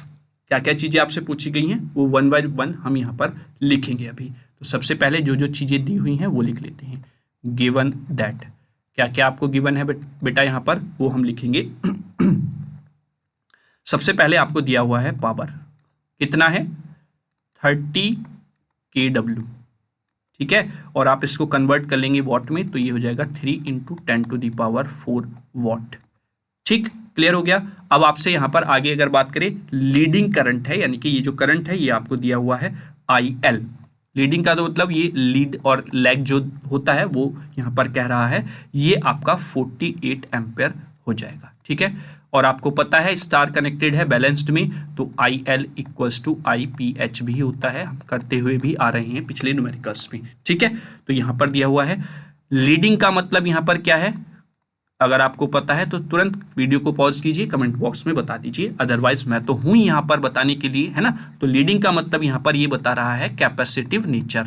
ठीक है, कैपेसिटिव नेचर को यहां पर इंडिकेट ये करता है। ठीक है, और लैगिंग जो है वो आपका इंडक्टिव नेचर को बताता है। क्लियर हो गया यहां पर। ठीक है, अब आपको चूंकि यहां पर नहीं दिया है कि फेज वोल्टेज है या लाइन वोल्टेज है तो आपको अच्छे बच्चे की तरह मान लेना है कि ये लाइन वोल्टेज है। ठीक है, और फ्रीक्वेंसी भी आपको यहां पर दी गई है f50 हर्ट्ज। तो जो जो चीजें आपको दी हुई थी वो सब आप नोट डाउन कर लेंगे, पता नहीं किस शस्त्र की कहां पर जरूरत पड़ जाए, है ना। तो सारी चीजें बहुत अच्छे से आपको नोट डाउन कर लेनी। ठीक है, क्लियर हुआ। अब आपसे पूछा क्या है वो हम यहां पर देखते हैं। फाइंड द सर्किट पैरामीटर पर फेज। अब सर्किट पैरामीटर पर फेज हमें पता है क्या होता है, ZPH की ये बात कर रहा है। अब इसने लीडिंग बोला है, कैपेसिटिव नेचर कहा है, तो यहां पर सिनेरियो होगा R-JXC। ये चीज आप ध्यान रखेंगे, इसलिए मैंने इसको हाईलाइट करके लीडिंग और कैपेसिटिव नेचर को बताया है आपको। दैट मीन्स जो पैरामीटर्स पर फेस में आपका इम्पिडेंस है, मतलब ZPH है, वो R माइनस JXC की बात कर रहा है। अभी तक हमने R प्लस JXL देखा था, है ना, ठीक है। तो ये यहाँ पर XC की बात कर रहा है। तो सबसे पहले आप ZPH फाइंड आउट करेंगे, फिर आप R की वैल्यू फाइंड आउट करेंगे, फिर आप XC की वैल्यू फाइंड आउट करेंगे, और यहाँ पर आप cos phi यानी कि पैरामीटर जो आपका क्या होता है, क्या बोलते हैं उसको, मैं देखिए स्लिप हो गया माइंड से, पावर फैक्टर, वो भी आप फाइंड आउट कर लेंगे यहाँ पर, ठीक है। हो जाता है कभी कभी ऐसा, है ना। चलिए, तो सबसे पहले आप ZPH फाइंड आउट करें। तो लिखेंगे वी नो दैट आप क्या जानते हैं, आप जानते हैं कि IL इज इक्वल टू होता है IPH, और वो इक्वल टू होता है VPH अपॉन ZPH के, ठीक है। तो यहां से आपको ZPH देखने को मिलेगा क्या बच्चों, VPH अपॉन IL, ठीक है। और VPH आपको पता है VL upon square root of 3 होता है, तो वो ये नीचे आ जाएगा IL, ठीक है। वैल्यूज पुट कर दीजिए, 500 upon square root of 3 into IL की वैल्यू क्या दी हुई है 48, ये वैल्यू आप यहां पर पुट कर देंगे, ठीक, क्लियर। जब आप इसको सॉल्व आउट करेंगे तो यू गेट द 6.014, और ये आपका क्या आया है ZPH, तो ये आपका ओम हो जाएगा, ठीक है, क्लियर हुआ। तो पहली वैल्यू आपने ZPH फाइंड आउट कर ली। अब आपको R फाइंड आउट करना है, आपको XC फाइंड आउट करना है। तो R की वैल्यू जो होती है बच्चों, वो होती है ZPH cos phi, ठीक है, और XC की जो वैल्यू होती है वो होती है ZPH sin phi। अब आपको यहां पर पहले phi की वैल्यू फाइंड आउट करनी होगी, और वो phi की वैल्यू आपको मिलेगी इस पावर से। तो सेकंड में आप लिखेंगे we also know that, हम ये भी जानते हैं क्या, कि जो P होता है वो स्क्वायर रूट ऑफ 3 होता है, स्क्वायर रूट ऑफ 3 के साथ VL होता है, IL होता है, और यहां पर cos phi होता है, ठीक है। तो cos phi आपको यहां से मिलेगा। तो cos phi आपका क्या हो जाएगा बच्चों, cos phi is equal to हो जाएगा P upon square root of 3 VL IL, ठीक है। आप वैल्यूज पुट कर दीजिए सारी, 3 into 10 to the power 4 upon square root of 3, VL की वैल्यू आपको पता है कितना है 500 है, IL की वैल्यू आपको पता है 6.014, जो कि अभी हमने, अच्छा सॉरी मैंने ZPH की वैल्यू रख दी है, एक सेकंड बच्चों, IL हम निकाल रहे थे ना इससे पहले, तो वही चीज़ मुझे ध्यान दी कि हमने ये फाइंड आउट किया है, नहीं, IL की वैल्यू आपको दी हुई है 48, ठीक है। तो जब आप इसको सॉल्व आउट कर लेंगे तो यहां पर आपको मिलेगा 0.7216, और अब आप इसको इनवर्स लेंगे तो phi इक्वल्स टू हो जाएगा cos इनवर्स 0.7216, ठीक है। और जब इसको कैलकुलेटर से आप सॉल्व करेंगे तो phi की वैल्यू आपको मिलेगी 43.8 डिग्री, ठीक है। तो phi की वैल्यू आपको मिल गई है, तो आप 1 बाई 1 यहाँ पर वैल्यू फाइंड आउट कर सकते हैं। R equals to ZPH cos phi, cos phi की डायरेक्ट वैल्यू यहाँ पर रख देंगे यहाँ, क्योंकि यहाँ पे आपने cos phi ही निकाला है ये, और ZPH आपने यहाँ पर निकाल रखा है, तो 6.014 इंटू cos phi की वैल्यू है 0.7216। जब आप इसको सॉल्व आउट करेंगे और कैलकुलेटर से मल्टीप्लाई करेंगे, देन यू गेट 4.34, तो ये R की वैल्यू आ जाएगी इतनी ओम की, ठीक है, क्लियर हुआ। चलिए, अब अगर हम दूसरी तरफ ध्यान से देखें, मैं कलर चेंज कर लेता हूं बेटा, यहाँ पर मैं ब्लू कलर ले लेता हूं। हमें निकालना है XC, ठीक है। तो XC क्या है, ZPH sin phi, ठीक है। तो आप वैल्यू यहां पर पुट करेंगे ZPH की 6.014, और इधर हो जाएगा आपका sin phi की वैल्यू अभी आपने निकाली 43.8। तो जब आप इसको कैलकुलेटर से सॉल्व आउट करेंगे तो eight the and you get 4.249 ओम, ये आपको रिजल्ट मिल जाएगा। तो आपसे पैरामीटर्स पर फेस जो सर्किट में है वो पूछा गया था, दैट मीन्स आपका पैरामीटर पर फेस ये होता है ZPH, ये होता है, इसमें 3 चीजें हैं ZPH, R और XC, ये वैल्यूज आपसे पूछी गई थी, ठीक है। तो आई होप आप लोगों ने इस क्वेश्चन को भी एंजॉय किया होगा और आपको बहुत आसानी से ये क्वेश्चन समझ में भी आ गया होगा। ठीक है, तो चलिए इसी के साथ आगे हम शुरुआत करते हैं नेक्स्ट न्यूमेरिकल की। नेक्स्ट न्यूमेरिकल क्या कह रहा है? नेक्स्ट न्यूमेरिकल कह रहा है कि 2 कॉइल्स हैं जिनका रेजिस्टेंस जो है 5 ओम एंड 10 ओम है। आगे दिया हुआ है इंडक्टेंस 0.04 हेनरी और 0.05 हेनरी, यानी कि जो 2 कॉइल्स हैं उनमें रेजिस्टेंस की वैल्यू दी हुई है और इंडक्टेंस की वैल्यू दी हुई है और वो कनेक्ट हैं पैरेलल में across the 200 volt 50 hertz frequency के सप्लाई के साथ। तो पहले जो सर्किट है वो हम ड्रॉ करेंगे। तो आपकी 2 कॉइल हैं, मतलब 2 कॉइल्स हैं जिसमें 5 ओम और 10 ओम का रेजिस्टेंस है, 0.4 हेनरी और 0.5 हेनरी का इंडक्टेंस लगा हुआ है और वो पैरेलल में कनेक्ट है। तो पहले मैं सर्किट ड्रॉ कर लेता हूं। यहाँ पर कुछ इस तरीके से बच्चों आपका सर्किट हो जाएगा। एक रेजिस्टेंस ये हो गया कॉइल फर्स्ट का और इसका इंडक्टेंस ये हो गया कॉइल फर्स्ट का। ठीक है, वैसे ही इधर क्योंकि पैरेलल में है तो पैरेलल में एक रेजिस्टेंस हम दूसरी कॉइल का लगा देते हैं यहाँ पर। ठीक है, और फिर इसका इंडक्टेंस हो जाएगा दूसरी कॉइल का। ठीक है, इज दैट क्लियर? तो ये दोनों आपकी जो कॉइल हैं ये पैरेलल में आपने कनेक्ट कर दी और जो सप्लाई आपकी कनेक्ट है यहाँ पर वो कितनी है? वो आपकी है 200 वोल्ट 50 हर्ट्ज। तो ये सप्लाई आपको यहाँ पर कनेक्ट करके दिखानी है। ठीक है, ये सप्लाई हो गई आपकी 200 वोल्ट 50 हर्ट्ज। ठीक है, क्लियर? चलिए अब यहाँ पर अगर आप ओम रेजिस्टेंस की देखें तो 5 ओम है ये और ये आपका 10 ओम है। वहीं पर इंडक्टेंस की बात करें तो ये 0.04 हेनरी दिया हुआ है और ये 0.05 हेनरी दिया हुआ है। ठीक है, तो दोनों कॉइल्स आपने कनेक्ट कर दी। तो अगर मैं इसको लिखूं तो ये Z1 लिख देंगे, आप इसको Z2 मान लेंगे। ठीक है, तो अब आपको जो जो चीजें दी हुई है वो आप यहाँ पर नोट डाउन कर लेंगे अच्छे बच्चे की तरह। गिवन दैट क्या क्या चीजें आपको दी हुई हैं बच्चों? आपको दिया हुआ है R1 है 5 ओम, वहीं पर R2 दिया हुआ है आपको 10 ओम।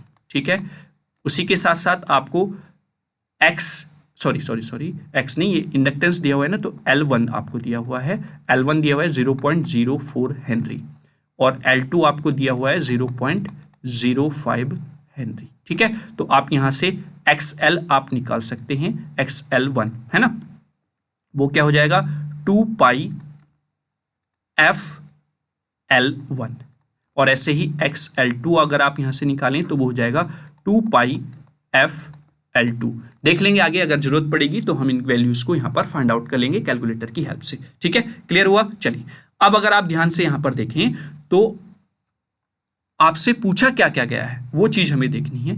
कंडक्टेंस पूछा गया है, ठीक है, यानी कि G की वैल्यू पूछी गई है।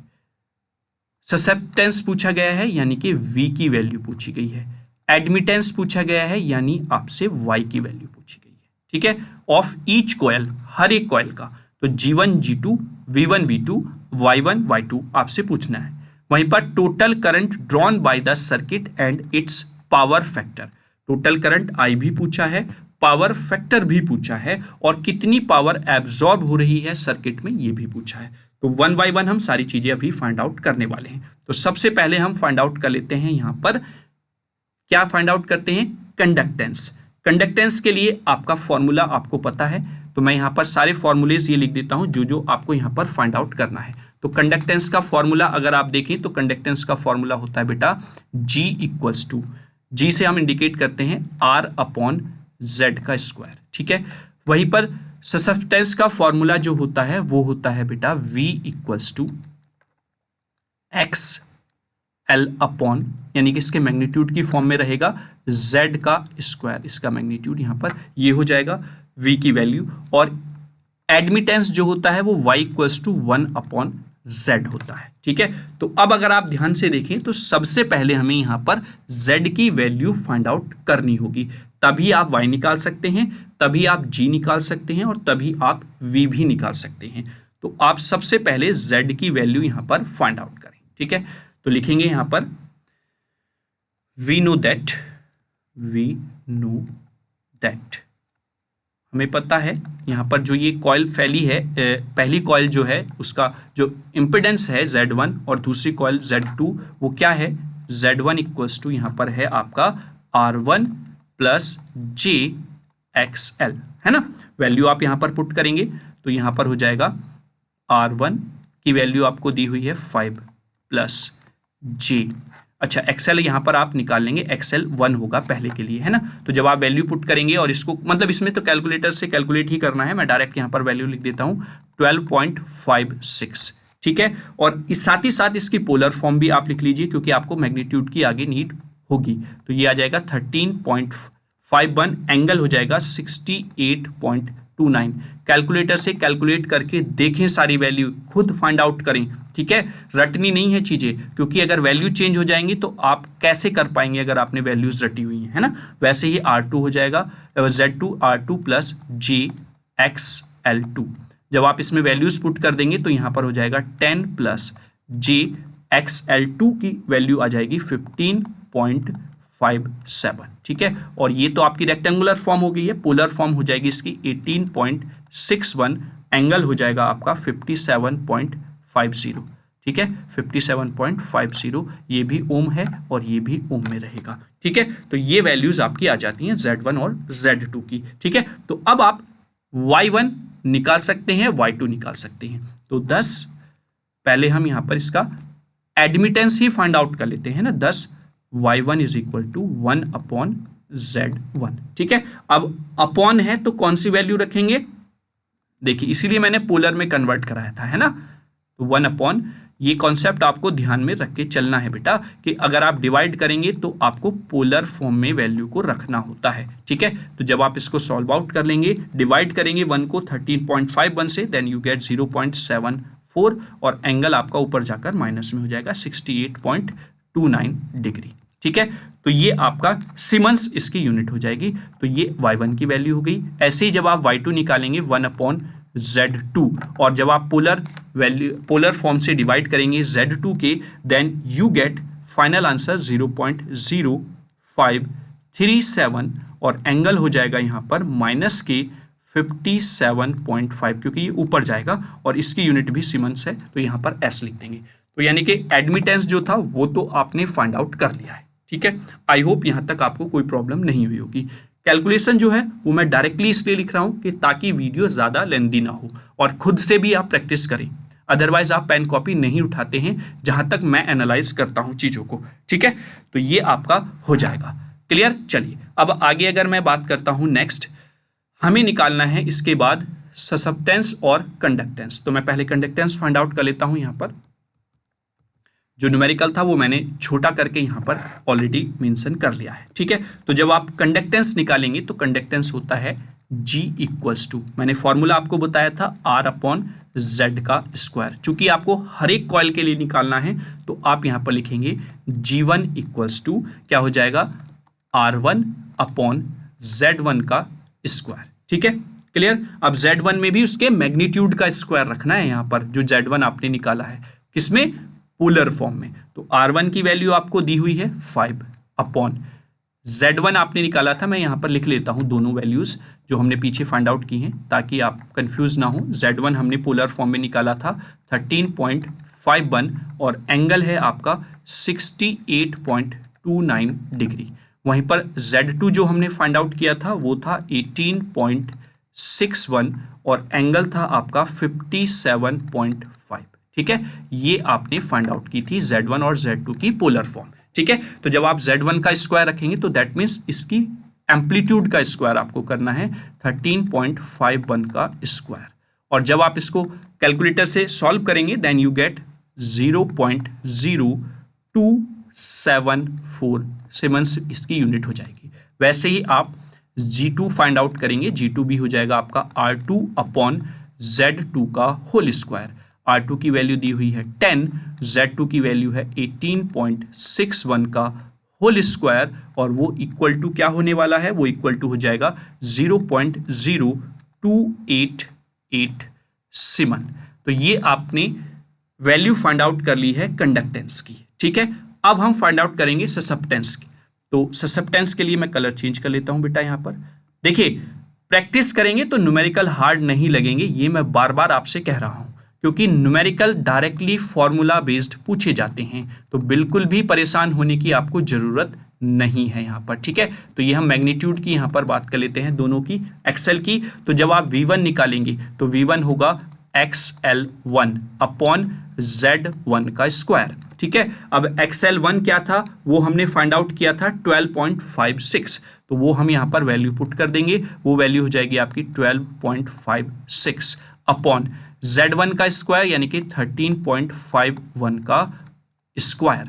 जब आप इसको कैलकुलेटर से सॉल्व करेंगे देन यू गेट 0.06885, ठीक है। तो ये आपको V की वैल्यू यहाँ पर मिल जाएगी। वहीं पर जब आप बात करेंगे V2 की, यहाँ पर यूनिट नहीं होगी क्योंकि ये भी ओम में है ये भी है, तो ये कैंसिल आउट हो जाएगा। V2 की वैल्यू जब आप फाइंड आउट करेंगे यहाँ पर, तो यहाँ पर हो जाएगा x2 अपॉन Z2 का स्क्वायर, ठीक है। तो x2 की वैल्यू आपने फाइंड आउट की थी 15.7 अपॉन, आगे जब वैल्यू आप पुट करेंगे तो 18.61 का होल स्क्वायर आपको रखना है Z2 की जगह पर, ठीक है। तो जब आप इसको सॉल्व करेंगे 0.04535 ये आपको मिल जाएगा।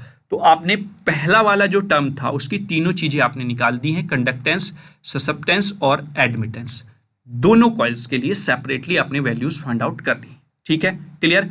अब आपसे पूछा है नेक्स्ट टोटल करंट, यानी कि जो टोटल करंट सर्किट में बह रही है, फ्लो हो रही है, वो पूछा गया है। तो उसके लिए वी नो दैट हम क्या जानते हैं, करंट क्या होती है, current I equals to V upon, यानी कि लोड रहेगा तो that means I equals to V upon Z आपको रखना पड़ेगा।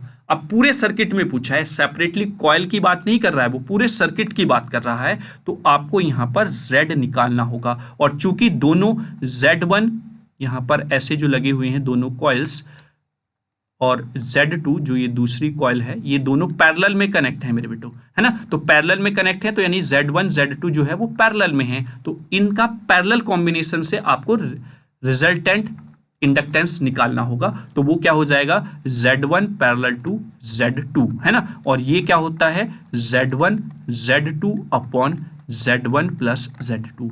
पैरेलल वाले जो कॉम्बिनेशन होता है उसमें से आपको उसका एक जो कहते हैं ना इक्विवेलेंट रेजिस्टेंस निकालने का फॉर्मूला पता ही होगा, क्या होता है 1/Z1 प्लस 1/Z2 आपको रखना होता है। एलसीएम लेंगे Z1 Z2 तो ये आपका ऊपर जाकर मल्टीप्लाई हो जाएगा, और ये 1 में रहता है तो उसको आप उल्टा कर देंगे, ठीक है। तो Z1 Z2 upon Z1 plus Z2 आपको देखने को मिल जाएगा, ठीक है। अब सारी वैल्यूज आप यहाँ पर पुट कर दीजिए। Z इक्वल्स टू Z1 की वैल्यू क्या है 13.51 इंटू 68.29 डिग्री इंटू 18.61, और ये एंगल हो जाएगा यहाँ पर 57.5 डिग्री अपॉन, जब आप प्लस करते हैं तो वहां पर आपको पोलर फॉर्म नहीं रखनी होती है, रेक्टेंगुलर फॉर्म रखनी होती है। और जब रेक्टेंगुलर का सम आप करेंगे तो ये हो जाएगा 15 प्लस J 28.26, तो ये आपको यहां पर मिल जाएगा, ठीक है। तो आपको ये वैल्यूज पुट करने के बाद अब इसको आप पोलर में कन्वर्ट कर लेंगे। पोलर में कन्वर्ट करने के बाद ऊपर की टर्म की मल्टीप्लाई कर लेंगे। मल्टीप्लाई करने के बाद जो वैल्यूज आपको मिलेंगी, देखिए मल्टीप्लाई जब करते हैं तो एंगल ऐड होते हैं, एम्पलीट्यूड की मल्टीप्लाई हो जाएगी। चलिए मैं यहां पर लिख देता हूं एक स्टेप में, यहां पर आएगा आपका 251.42 और एंगल्स जो है वो मल्टीप्लाई में ऐड हो जाएंगे, है ना। ये हो जाएगा 125.79 डिग्री अपॉन, इसको आप कन्वर्ट करेंगे पोलर फॉर्म में तो वो हो जाएगा 31.99, एंगल हो जाएगा 62.04 डिग्री।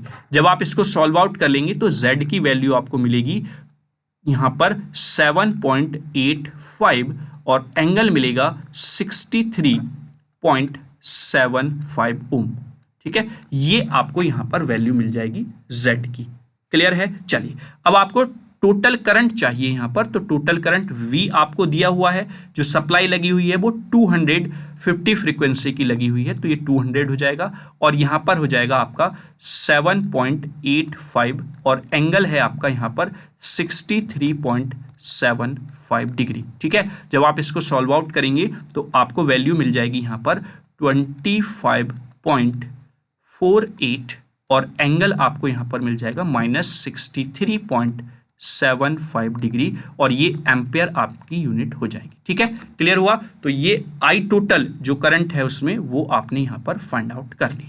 क्लियर हुआ? तो ये आपका सेकंड पार्ट का जो पहला पार्ट उसने पूछा था वो आपने फाइंड आउट कर लिया है। आगे पूछा है पावर फैक्टर। पावर फैक्टर क्या होता है? पावर फैक्टर होता है cos फाई, है ना? तो पावर फैक्टर cos फाई, ठीक है। cos फाई क्या हो जाएगा? एंगल आपका पता चल गया है, क्या है? 63.75, ये निकाला है ना आपने रिजल्टेंट दोनों का कंबाइन, है ना? तो ये हो जाएगा cos 63.75 डिग्री। जब आप इसको कैलकुलेटर से सॉल्व करेंगे यू गेट 0.442, ठीक है। तो ये पावर फैक्टर आ जाता है। और थर्ड पार्ट में आपसे पूछा गया है, अच्छा यहाँ पर मैं पार्ट लिख देता हूँ, ये सेकंड पार्ट है बच्चों, ठीक है। थर्ड पार्ट में आपसे पूछा गया है power absorb by the circuit, यानी कि यहाँ से P की वैल्यू वो पूछ रहा है। P की वैल्यू हो जाएगी VI cos फाई, ठीक है। तो V क्या है यहाँ पर? V आपका है 200। टोटल करंट आपने निकाली है I, वो क्या है आपके पास? एम्पलीट्यूड रखना है बस। अब यहाँ पर आपको 25.48, ठीक है। और cos फाई आपने अभी निकाला है पावर फैक्टर 0.442। तो जब आप इसको सॉल्व आउट करेंगे तो आपको मिलेगा 2252.2 वॉट। तो इतनी पावर आपको यहाँ पर देखने को मिल जाएगी पूरे सर्किट में जो पावर एब्सॉर्ब की जा रही है, ठीक है। तो आई होप थोड़ा सा लेंदी क्वेश्चन था, थोड़ी चीजें एक्स्ट्रा यहाँ पर पूछी गई थी, लेकिन यहाँ पर सीधा फॉर्मूला बेस्ड आपका न्यूमेरिकल है। आपको सीधा फॉर्मूला बेस्ड न्यूमेरिकल यहाँ पर पूछा जाएगा। बस आपको ये ध्यान रखना है किस तरीके से हमें रेक्टेंगुलर से पोलर में कन्वर्ट करना है और कहाँ पर हमें रेक्टेंगुलर का यूज करना है, कहाँ पर हमें पोलर का यूज करना है। मैं एक बार फिर से आपको रिकॉल करा देता हूँ।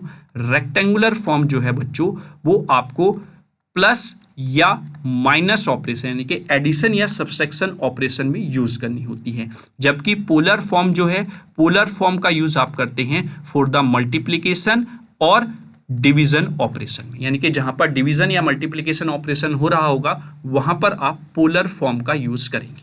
Is that clear? I hope आप लोग इस न्यूमेरिकल को समझ गए होंगे। चलिए अब बात कर लेते हैं नेक्स्ट न्यूमेरिकल की, ठीक है। देखिए मजा आ रहा होगा आपको, मैं डेफिनेटली आपसे बता सकता हूं कि आप एंजॉय कर रहे होंगे लेक्चर को, क्योंकि यहां पर जैसे जैसे आप न्यूमेरिकल करेंगे वैसे वैसे आपका कॉन्फिडेंस बढ़ता जाएगा, क्योंकि सेम उसी कॉन्सेप्ट पर उन्हीं फॉर्मूले पर बेस्ड न्यूमेरिकल आपके रिपीट होते हैं और उन्हीं पर पूछे जाते हैं बार बार। बस आपको प्रैक्टिस बहुत अच्छे से करके जानी है, कहीं पर भी प्रैक्टिस में ढिलाई नहीं करनी है कि सर जो आंसर बता रहे हैं वो डायरेक्टली हम लिख लेंगे। नहीं बेटा, इस बार इन न्यूमेरिकल्स में मैंने आपकी कैलकुलेशन इसीलिए छोड़ी है, डायरेक्ट आंसर इसीलिए लिखा है ताकि आप खुद भी कैलकुलेट करके देखें और उसको आप पॉजिटिव वे में लेकर सॉल्व करने की कोशिश करें ताकि आपके अंदर एक कॉन्फिडेंस आए। ठीक, चलिए इस न्यूमेरिकल की बात कर लेते हैं। इस न्यूमेरिकल में पूछा गया है if load drawn A circuit of current of 10 ampere, एक लोड जिससे करंट 10 एम्पियर की ड्रॉन हो रही है, किस पर 0.8 पावर फैक्टर लैगिंग यहां पर दिया हुआ है। सारी चीजें आप बहुत ध्यान से पढ़ते हुए चलेंगे। When connected to the 100 volt supply, 100 volt की सप्लाई से जब कनेक्ट है तब, और कैलकुलेट करना है values of real, reactive and apparent powers की, रियल पावर की, रिएक्टिव पावर की और अपरेंट पावर, तीनों की वैल्यू फाइंड आउट करनी है। And also find the resistance of the load, load का जो रेजिस्टेंस है वो भी आपको यहां पर फाइंड आउट करके दिखाना है। ठीक है, तो आई होप सबसे पहले हम वो चीजें लिखेंगे जो जो चीजें आपको गिवन है। तो पहले लिखेंगे हम गिवन दैट, ठीक है। तो सबसे पहले आपको गिवन दैट क्या दिया हुआ है कि कितनी करंट आती है, तो आई की वैल्यू दी हुआ है 10 एम्पियर, ठीक है। पावर फैक्टर आपको दे दिया है cos फाई, ठीक है, 0.8, लैगिंग है ना, ये भी आप इसके ब्रैकेट में लिख लेंगे। और लैगिंग के लिए मैंने आपको बताया था क्या होता है, लैगिंग का मतलब है लोड जो है वो कैसा है, इंडक्टिव है। समझ गए ना कि छोटी छोटी चीजें आपको विशेषकर ध्यान रखनी है, ठीक है। और अगर मैं यहां से फाई की वैल्यू निकालना चाहूं तो वो क्या हो जाएगी बच्चों, cos इनवर्स 0.8 के साथ वैल्यू आपको मिल जाएगी 36.86 डिग्री, ठीक है। क्लियर हुआ? तो आपको यहां पर फाई की वैल्यू भी मिल गई है। अब आपसे V की वैल्यू यहाँ पर दी हुई है, कितना जो सप्लाई है वो कनेक्ट है 100 वोल्ट की, 100 वोल्ट की सप्लाई यहाँ पर कनेक्ट है। आपसे पूछा क्या क्या चीजें गई हैं वो हम यहाँ पर लिख लेते हैं। सबसे पहले आपसे पूछी गई है रियल पावर, रियल पावर मतलब एक्टिव पावर, P की वैल्यू आपसे यहाँ पर पूछी गई है। फिर आपसे रिएक्टिव पावर पूछी गई है, यानी कि यहाँ पर रिएक्टिव पावर को आप Q से इंडिकेट कर देते हैं। Q मैं यहाँ पर पावर लिख देता हूँ, एक क्वालिटी फैक्टर भी होता है, ठीक है। तो यहाँ पर रिएक्टिव पावर आपसे पूछा गया है। और थर्ड वन यहाँ पर पूछा गया है आपसे अपरेंट पावर, वो क्या होता है, वो होता है S। और एट द एंड आपसे R की वैल्यू भी पूछी गई है। तो ये सारी चीजें आपसे इस न्यूमेरिकल में पूछी गई हैं। आप देख रहे होंगे चीजें आपको देखने में लग रहा है बहुत सारी पूछी गई हैं, लेकिन ये जो छोटा सा थोड़ा सा स्पेस है ना, इसी में सारी वैल्यूज निकल जाएंगी बहुत ही आसानी से, ठीक है। तो सबसे पहले, और वो तब निकलेंगी लेकिन जब आपको फॉर्मूले याद होंगे। तो लिखेंगे वी नो दैट, हम जानते हैं कि हम इंजीनियर्स गेटवे से पढ़े हुए हैं, सारे न्यूमेरिकल के फॉर्मूले बहुत अच्छे से हमें आते हैं। सर ने इतने अच्छे से बताए हैं कि हमें फिंगर टिप्स पर याद है ना। यही सोच रहे हैं ना, बिल्कुल सही सोच रहे हैं। चलिए क्वेश्चन को करते हैं। P इक्वल्स टू क्या होता है, पहला पार्ट जो हमसे पूछा गया है सबसे पहले रियल पावर। तो P इक्वल्स टू क्या होता है, P इक्वल्स टू होता है VI cos phi। बस सीधी वैल्यू रखनी है और कुछ आपको यहां पर नहीं देखना है। V की वैल्यू 100, I की वैल्यू 10, cos phi की वैल्यू 0.8। ऐसे देखिए, एक मल्टीप्लिकेशन का साइन अगर नहीं लगाया तो कितना बड़ा कंफ्यूजन अभी हो जाता है यहां पर, है ना, ठीक है। तो यहां पर वैल्यू आपकी आ जाएगी 800 वॉट। देखिए कितना आसान क्वेश्चन है, बस कुछ नहीं करना, फॉर्मूले रखने हैं, वैल्यूज पुट करनी है, आंसर आता चला जाएगा। Q पावर जो है वो क्या होता है, VI sin phi हो जाएगा, यानी कि रिएक्टिव पावर जो है, ठीक है। इसलिए हमने phi एंगल यहां पर निकाला था। 100 इंटू 10 इंटू साइन 36.86। जब आप इसको कैलकुलेट करेंगे तो आपको फाइनल जो रिजल्ट मिलेगा वो मिलेगा 599.86 वोल्ट एम्पियर, ठीक है। ये आपकी हो जाएगी वोल्ट एम्पियर। रिएक्टिव भी आप लिख सकते हैं क्योंकि यहां पर हम उसको बता देंगे कि किस तरीके का यहां पर रिएक्टिव पावर पूछ रहा है ना, इसलिए मैंने R यहां पर बता दिया कि रिएक्टिव पावर ये है, ठीक है। आगे पूछते हैं, या थर्ड पार्ट जो है उसको हम देखते हैं। उसमें पूछा गया है अपरेंट पावर। अपरेंट पावर यहां पर क्या हो जाएगी, S इक्वल्स टू VI हो जाएगा, ठीक है। S equals to VI, V है 100, I है 10, तो ये आपको मिल जाएगा 1000 वोल्ट एम्पियर। इसलिए मैंने यहां पर रिएक्टिव लिखा है ताकि आप कंफ्यूज ना हो, ठीक है। और फोर्थ में आपसे पूछा है R की वैल्यू। R क्या है यहां पर, R इक्वल्स टू हो जाएगा बेटा Z cos phi, ठीक है। तो ये Z cos phi हो जाएगा। तो R की value Z V upon I लिखेंगे, ठीक है। तो V अपॉन I ये हो जाएगा आपका cos phi, ठीक है। अब आप V की और I की वैल्यू पुट कर दीजिए, cos phi की वैल्यू पुट कर दीजिए, आपका आंसर आ जाएगा, ठीक है। cos phi की वैल्यू आपकी है क्या, 0.8, ठीक है। ये कैंसिल आउट हो जाएगा, ये पॉइंट उड़ा देगा यहाँ पर, तो ये R की वैल्यू आ जाएगी 8 ओम, ठीक। तो जो जो चीजें आपसे पूछी गई थी वो सारी चीजें आपने बहुत अच्छे से आराम से फॉर्मूला बेस्ड सारी चीजें कैलकुलेट कर ली हैं, ठीक है। आई होप इस बड़े से न्यूमेरिकल जो कि देखने में ऐसा लग रहा था इतनी सारी चीजें कैसे हम निकालेंगे, सिंपल फॉर्मूला बेस्ड आपका न्यूमेरिकल है। डायरेक्टली आपसे वैल्यूज पुट करनी है और फॉर्मूला मतलब फॉर्मूले में सारी वैल्यूज पुट करेंगे और आपके सीधे सीधे आंसर्स आ जाएंगे। बट प्रैक्टिस आपको बेटा करनी है इन सभी न्यूमेरिकल्स की, तभी आप एग्जाम हॉल में कॉन्फिडेंसली जाएंगे, ठीक। चलिए नेक्स्ट बात कर लेते हैं। नेक्स्ट न्यूमेरिकल क्या कह रहा है, इस circuit consist of 3 parallel branches. 3 parallel branches से एक सर्किट बना हुआ है और हर एक ब्रांच में जो करंट है वो दी हुई है। I1 दिया हुआ है, I2 दिया हुआ है और I3 दिया हुआ है। And find the resultant current and express it in the form of Im sin omega t plus 5। तो सिंपल सा फंडा ये कह रहा है क्वेश्चन आपका कि I1, I2, I3 आपको दिया हुआ है, उसको पैरेलल में कनेक्शन उसने बताए हैं, बस रिजल्टेंट यानी कि टोटल करंट कितनी थी वो वहां पर पूछी गई है, ठीक है। तो सबसे पहले तो हम वैल्यूज लिख लेते हैं, गिवन दैट क्या क्या चीजें आपको दी हुई है, ठीक है।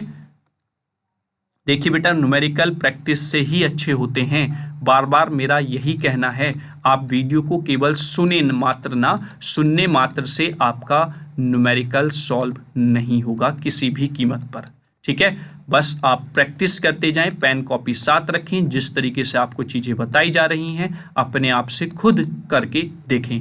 मैं गारंटी के साथ कहता हूं कि कोई भी न्यूमेरिकल आपका गलत नहीं होगा। इन्हीं कॉन्सेप्ट पर बेस्ड न्यूमेरिकल आपका बनेगा एग्जाम में, ठीक है।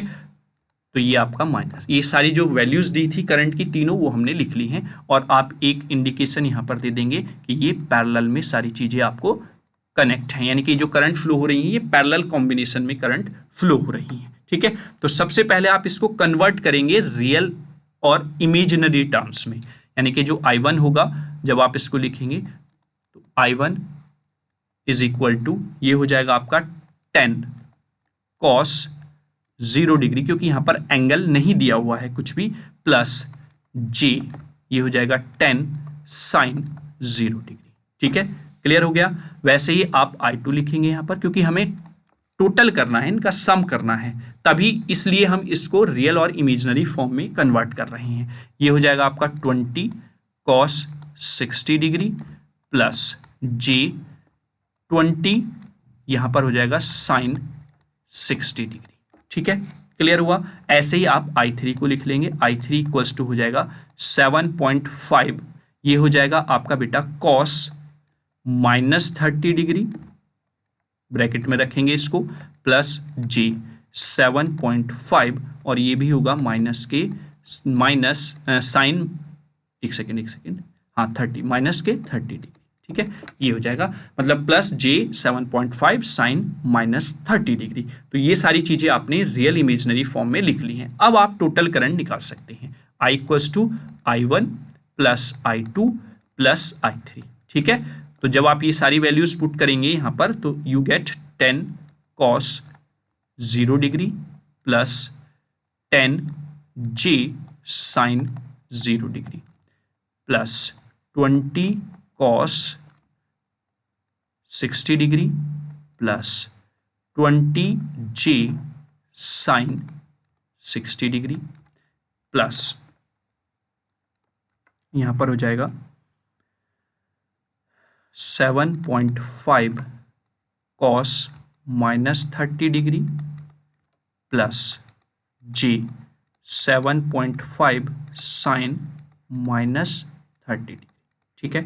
अब आप यहां पर क्या करेंगे, रियल वाले जो पार्ट हैं उनको एक साथ कर लेंगे, इमेजिनरी वाली जो टर्म्स हैं उनको एक साथ कर लेंगे। तो अब आप यहां पर लिखेंगे 10 cos 0 degree plus 20 cos 60 degree plus 7.5, यहां पर हो जाएगा cos -30 डिग्री प्लस J बाहर आ जाएगा, यहां पर हो जाएगा 10 साइन 0 डिग्री प्लस ये हो जाएगा 20 साइन 60 डिग्री प्लस यहां पर हो जाएगा 7.5 साइन -30 डिग्री।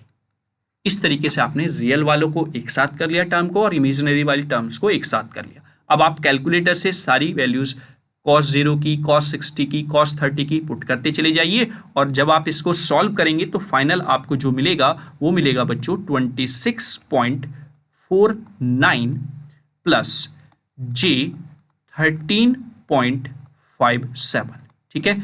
ये एम्पियर में आपको मिल जाएगा। लेकिन बेटा अगर वो ये टर्म ना बोलता कि आपको I की वैल्यू इस टर्म में फाइंड आउट करनी है, तो आपका आंसर यहां तक आ गया था, यहीं तक आपको क्वेश्चन को करना था। लेकिन इस टर्म में आपको वैल्यू लिखकर दिखानी है, तो उसके लिए आप इसको कन्वर्ट करेंगे पोलर फॉर्म में।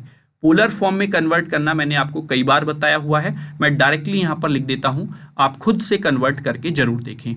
29.76 एंगल हो जाएगा 27.12 डिग्री, ठीक है। ये आपका पोलर फॉर्म में आ गया है। तो करंट यहां तक भी आपकी सही है, लेकिन इस फॉर्म में लिखना है, तो इस फॉर्म में लिखने के लिए पहले तो हम कलर चेंज करेंगे और फिर हम अपनी वैल्यू को लिख देंगे। I M equals to sorry I M, तो हमें वैल्यू को रखना है आई की वैल्यू, एक सेकेंड मैं यहां पर इसको इरेज करके जो पूछा गया है वो लिख लेता हूँ। I equals to I M आपका क्या है, यानी कि ये जो इस करंट का पोलर फॉर्म का मैग्नीट्यूड है वो हमें लिखना है 29.76। ठीक है, ये हो गया। आगे साइन ओमेगा टी, अब एंगल कितना है फाई, वो क्या है प्लस के 27.12 डिग्री।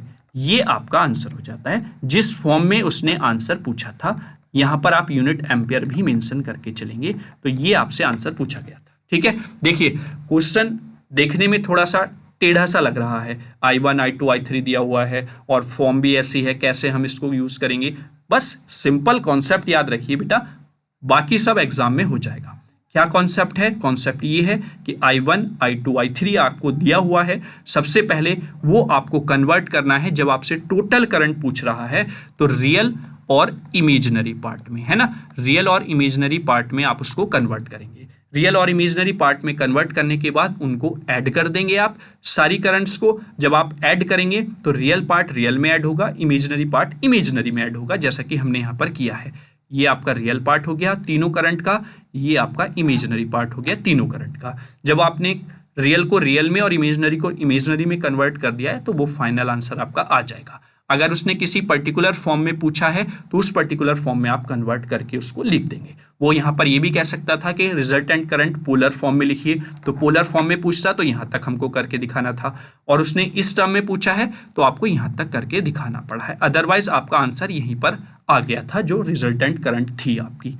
ठीक है, क्लियर हुआ? तो आई होप क्वेश्चन नंबर 9, शायद हम ये 9वां क्वेश्चन कर रहे थे, ये भी आपको समझ में आ गया होगा। ठीक है, चलिए अब हम नेक्स्ट क्वेश्चन नंबर 10 की बात करते हैं, और इस यूनिट में सेकंड लास्ट क्वेश्चन ये है और ये यूनिट आपकी खत्म हो जाएगी। जिस तरीके के न्यूमेरिकल पीवाईक्यूज में पूछे गए हैं इस यूनिट से, वो सब हमने लगभग कंप्लीट कर लिए हैं। ठीक है, देखिए यहाँ पर फिर से एक डेरिवेशन के साथ न्यूमेरिकल अटैच करके पूछ लिया गया है। Drive the relation between the line and the phase velocity in the 3 phase star connected circuit. तो एक रिलेशन फाइंड आउट करने के लिए कहा है और उसके साथ आपका एक न्यूमेरिकल अटैच है। A balanced star connected load of 3 + J4 ohm per phase is connected to the 3 phase 400 volt supply and calculate करना है line current, power factor, active and reactive power drawn from the supply. ये सारी चीजें आपको find out करके यहाँ पर दिखानी है। ठीक है, तो सबसे पहले जो जो चीजें आपको दी हुई हैं वो हम लिखेंगे गिवन दैट। क्या क्या चीजें आपको गिवन है यहाँ पर वो हम लिख लेते हैं। ZPH यानी कि फेस ओम्स पर फेस आपको दिया हुआ है, वो हम लिखेंगे यहाँ पर 3 + J4, और ये हमारी किस फॉर्म में है? R + JXL की फॉर्म में आपको गिवन है। ठीक है, सबसे पहला काम होता है इसको आप कन्वर्ट कर लेंगे पोलर फॉर्म में, तो ये 5 एंगल हो जाएगा आपका 53.13। बहुत अच्छे से मैंने आपको कन्वर्जन बताया हुआ है रेक्टेंगुलर से पोलर फॉर्म में। ठीक है, VL आपको दिया हुआ है 400, दिया हुआ नहीं है लेकिन हम मान लेते हैं कि ये लाइन वोल्टेज है। ठीक, पूछा क्या है? IL आपसे पूछा है, लाइन करंट, पावर फैक्टर आपसे पूछा है, cos phi आपसे पूछा है, एक्टिव एंड रिएक्टिव पावर आपसे पूछी है यानी कि P की वैल्यू आपसे पूछी है, और Q मैं यहाँ पर पावर लिख देता हूँ इसी, ताकि आप कंफ्यूज ना हो, क्वालिटी फैक्टर भी होता है Q।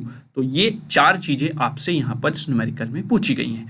अगर आप शुरुआत से इस वीडियो में बने हुए हैं, शुरू से आप न्यूमेरिकल्स देख रहे हैं, तो मैं गारंटी के साथ कह सकता हूँ यहाँ पर आपको कोई समस्या नहीं होने वाली है, क्योंकि सीधा फॉर्मूला बेस्ड न्यूमेरिकल आपके यहाँ पर है। तो हम लिखेंगे वी नो दैट, हम जानते हैं क्या कि जो आपका IL होता है, क्योंकि स्टार कनेक्टेड बताया है बैलेंस, तो IL = IPH होता है, और IPH क्या होगा बेटा? VPH/ZPH होगा, और VPH क्या होता है? VL/√3 होता है। तो आप सारी वैल्यूज 1 by 1 रखते चले जाएंगे, और फिर जब फाइनल आपके पास वो फॉर्मूला आ जाएगा जहां पर सारी वैल्यूज हैं हमारे पास, तो बस उनको डायरेक्ट पुट कर देंगे, जैसा कि अब हम यहां पर पहुंच चुके हैं। ठीक है, तो √3 और ZPH में जो मैग्नीट्यूड है वो हम यहां पर पुट करेंगे। तो फाइनल आंसर जो हमें यहां पर मिला है वो है 80/√3, और वैसे अगर हम वैल्यू देखें तो 46.2 2 आपको यहाँ पर इतने एम्पेयर की करंट देखने को मिल जाएगी। ठीक है, क्लियर हुआ। तो ये आपकी पहली वैल्यू जो थी लोड करंट वो आपने फाइंड आउट कर ली है। वहीं पर अगर दूसरी वैल्यू फाइंड आउट करें हम पावर फैक्टर cos फाई, तो वो क्या होगा, वो हो जाएगा R/Z, क्योंकि हमने एक फॉर्मूला पढ़ा है ना R = Z cos फाई, तो वहीं से ये पावर फैक्टर निकला है। तो यानी कि पावर फैक्टर मैं लिख देता हूं यहाँ पर, power factor cos phi = R/Z। ठीक है, R की वैल्यू आपको दी हुई है, कितना है, 3 है, कहाँ पर है भाई, ये रही ना, है ना 3, और Z की वैल्यू मैग्नीट्यूड कितना आया है, 5 आया है, तो ये आपको हो जाएगी 0.6। तो अगर आप यहाँ से फाई निकालें तो कॉस इनवर्स ले लेंगे 0.6 का, तो वो आ जाएगा 53.13 डिग्री। ठीक है, ये आपको मिल जाएगा। और आप यहाँ पर भी देख रहे होंगे ये आपको फाई ये भी मिल रहा है, तो आप चाहे वहाँ से फाई उठा लें या यहाँ से फाई उठा लें, कहीं से भी आप वैल्यू रख सकते हैं। ठीक है, तो ये भी आपका निकल गया पावर फैक्टर। अब आप निकालेंगे एक्टिव पावर। एक्टिव पावर क्या होती है इस कंडीशन में, P = √3 VL/IL cos फाई। ठीक है, cos फाई यहाँ पर आप रख देंगे, तो सारी वैल्यूज आप पुट करेंगे। √3, VL की वैल्यू कितनी है, 400 है, IL की वैल्यू अभी आपने निकाली है 80/√3 की फॉर्म में मैं यहाँ पर रख रहा हूँ। cos फाई की वैल्यू 0.6 है। जब आप इसको सॉल्व करेंगे √3 से √3 कैंसिल आउट हो जाएगा, कैलकुलेशन करेंगे, then you get the 19,196.67 watt, लगभग इतनी पावर आपकी आ जाएगी। ठीक है, और at the end reactive power यानी कि Q की वैल्यू आपसे पूछी है, Q पावर की फॉर्म में, जो कि रिएक्टिव पावर को इंडिकेट करता है, वो हो जाएगा √3 VL/IL sin फाई। ठीक है, तो ये वैल्यूज जब सारी पुट करेंगे then we get √3 × 400 × 80/√3 × sine, angle कितना है, 53.13 डिग्री है। ठीक है, तो जब आप सारी वैल्यूज यहां पर पुट कर देंगे तो आपको मिलेगी वैल्यू 25,595.5, लगभग इतनी। अब इसकी यूनिट क्या है, वोल्ट एम्पियर रिएक्टेंस, है ना, ये आपको रिएक्टिव की फॉर्म में पावर मिल जाएगी। ठीक है, तो जिसको आप रिएक्टिव पावर बोल देते हैं। तो देखिए ये इस तरीके से आप बहुत ही आसानी से सारी वैल्यूज आराम से फाइंड आउट कर लेंगे अगर आपको कंडीशन पता है और फॉर्मूलेज पता है। ठीक है, क्लियर। तो चलिए ये आपका क्वेश्चन यहां पर हो जाता है, और जो जो चीजें आपसे पूछी गई थी वो सारी चीजें आपने बहुत ही आसानी से सिंपल तरीके से फाइंड आउट कर ली।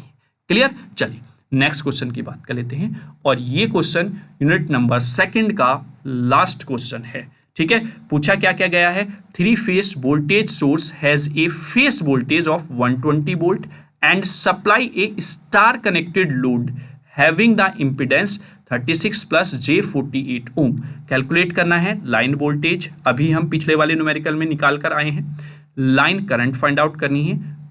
ठीक है, अच्छा पिछले में लाइन करंट निकाला है बेटा, लाइन वोल्टेज नहीं निकाली। ठीक है ना। पावर फैक्टर पूछा है, total 3 phase power supply to the load, total power पूछी है, यानी कि जो एक्टिव पावर है वो यहां पर पूछी गई है। तो बहुत इजी क्वेश्चन है। सबसे पहले हम अच्छे बच्चे की तरह जो जो चीजें दी हुई हैं वो हम लिख लेंगे। देखिए ये एक कुछ स्टेप्स होते हैं न्यूमेरिकल को करने के, आप इन्हें अगर फॉलो करेंगे तो आप बहुत अच्छे मार्क्स अचीव करेंगे, क्योंकि अगर आप कोई भी स्टेप मिस करते हैं तो वहां पर न्यूमेरिकल में या डेरिवेशन वाले पार्ट में स्टेप मार्किंग होती है, वहां पर आपका स्टेप का मार्क्स कट कर लिया जाएगा।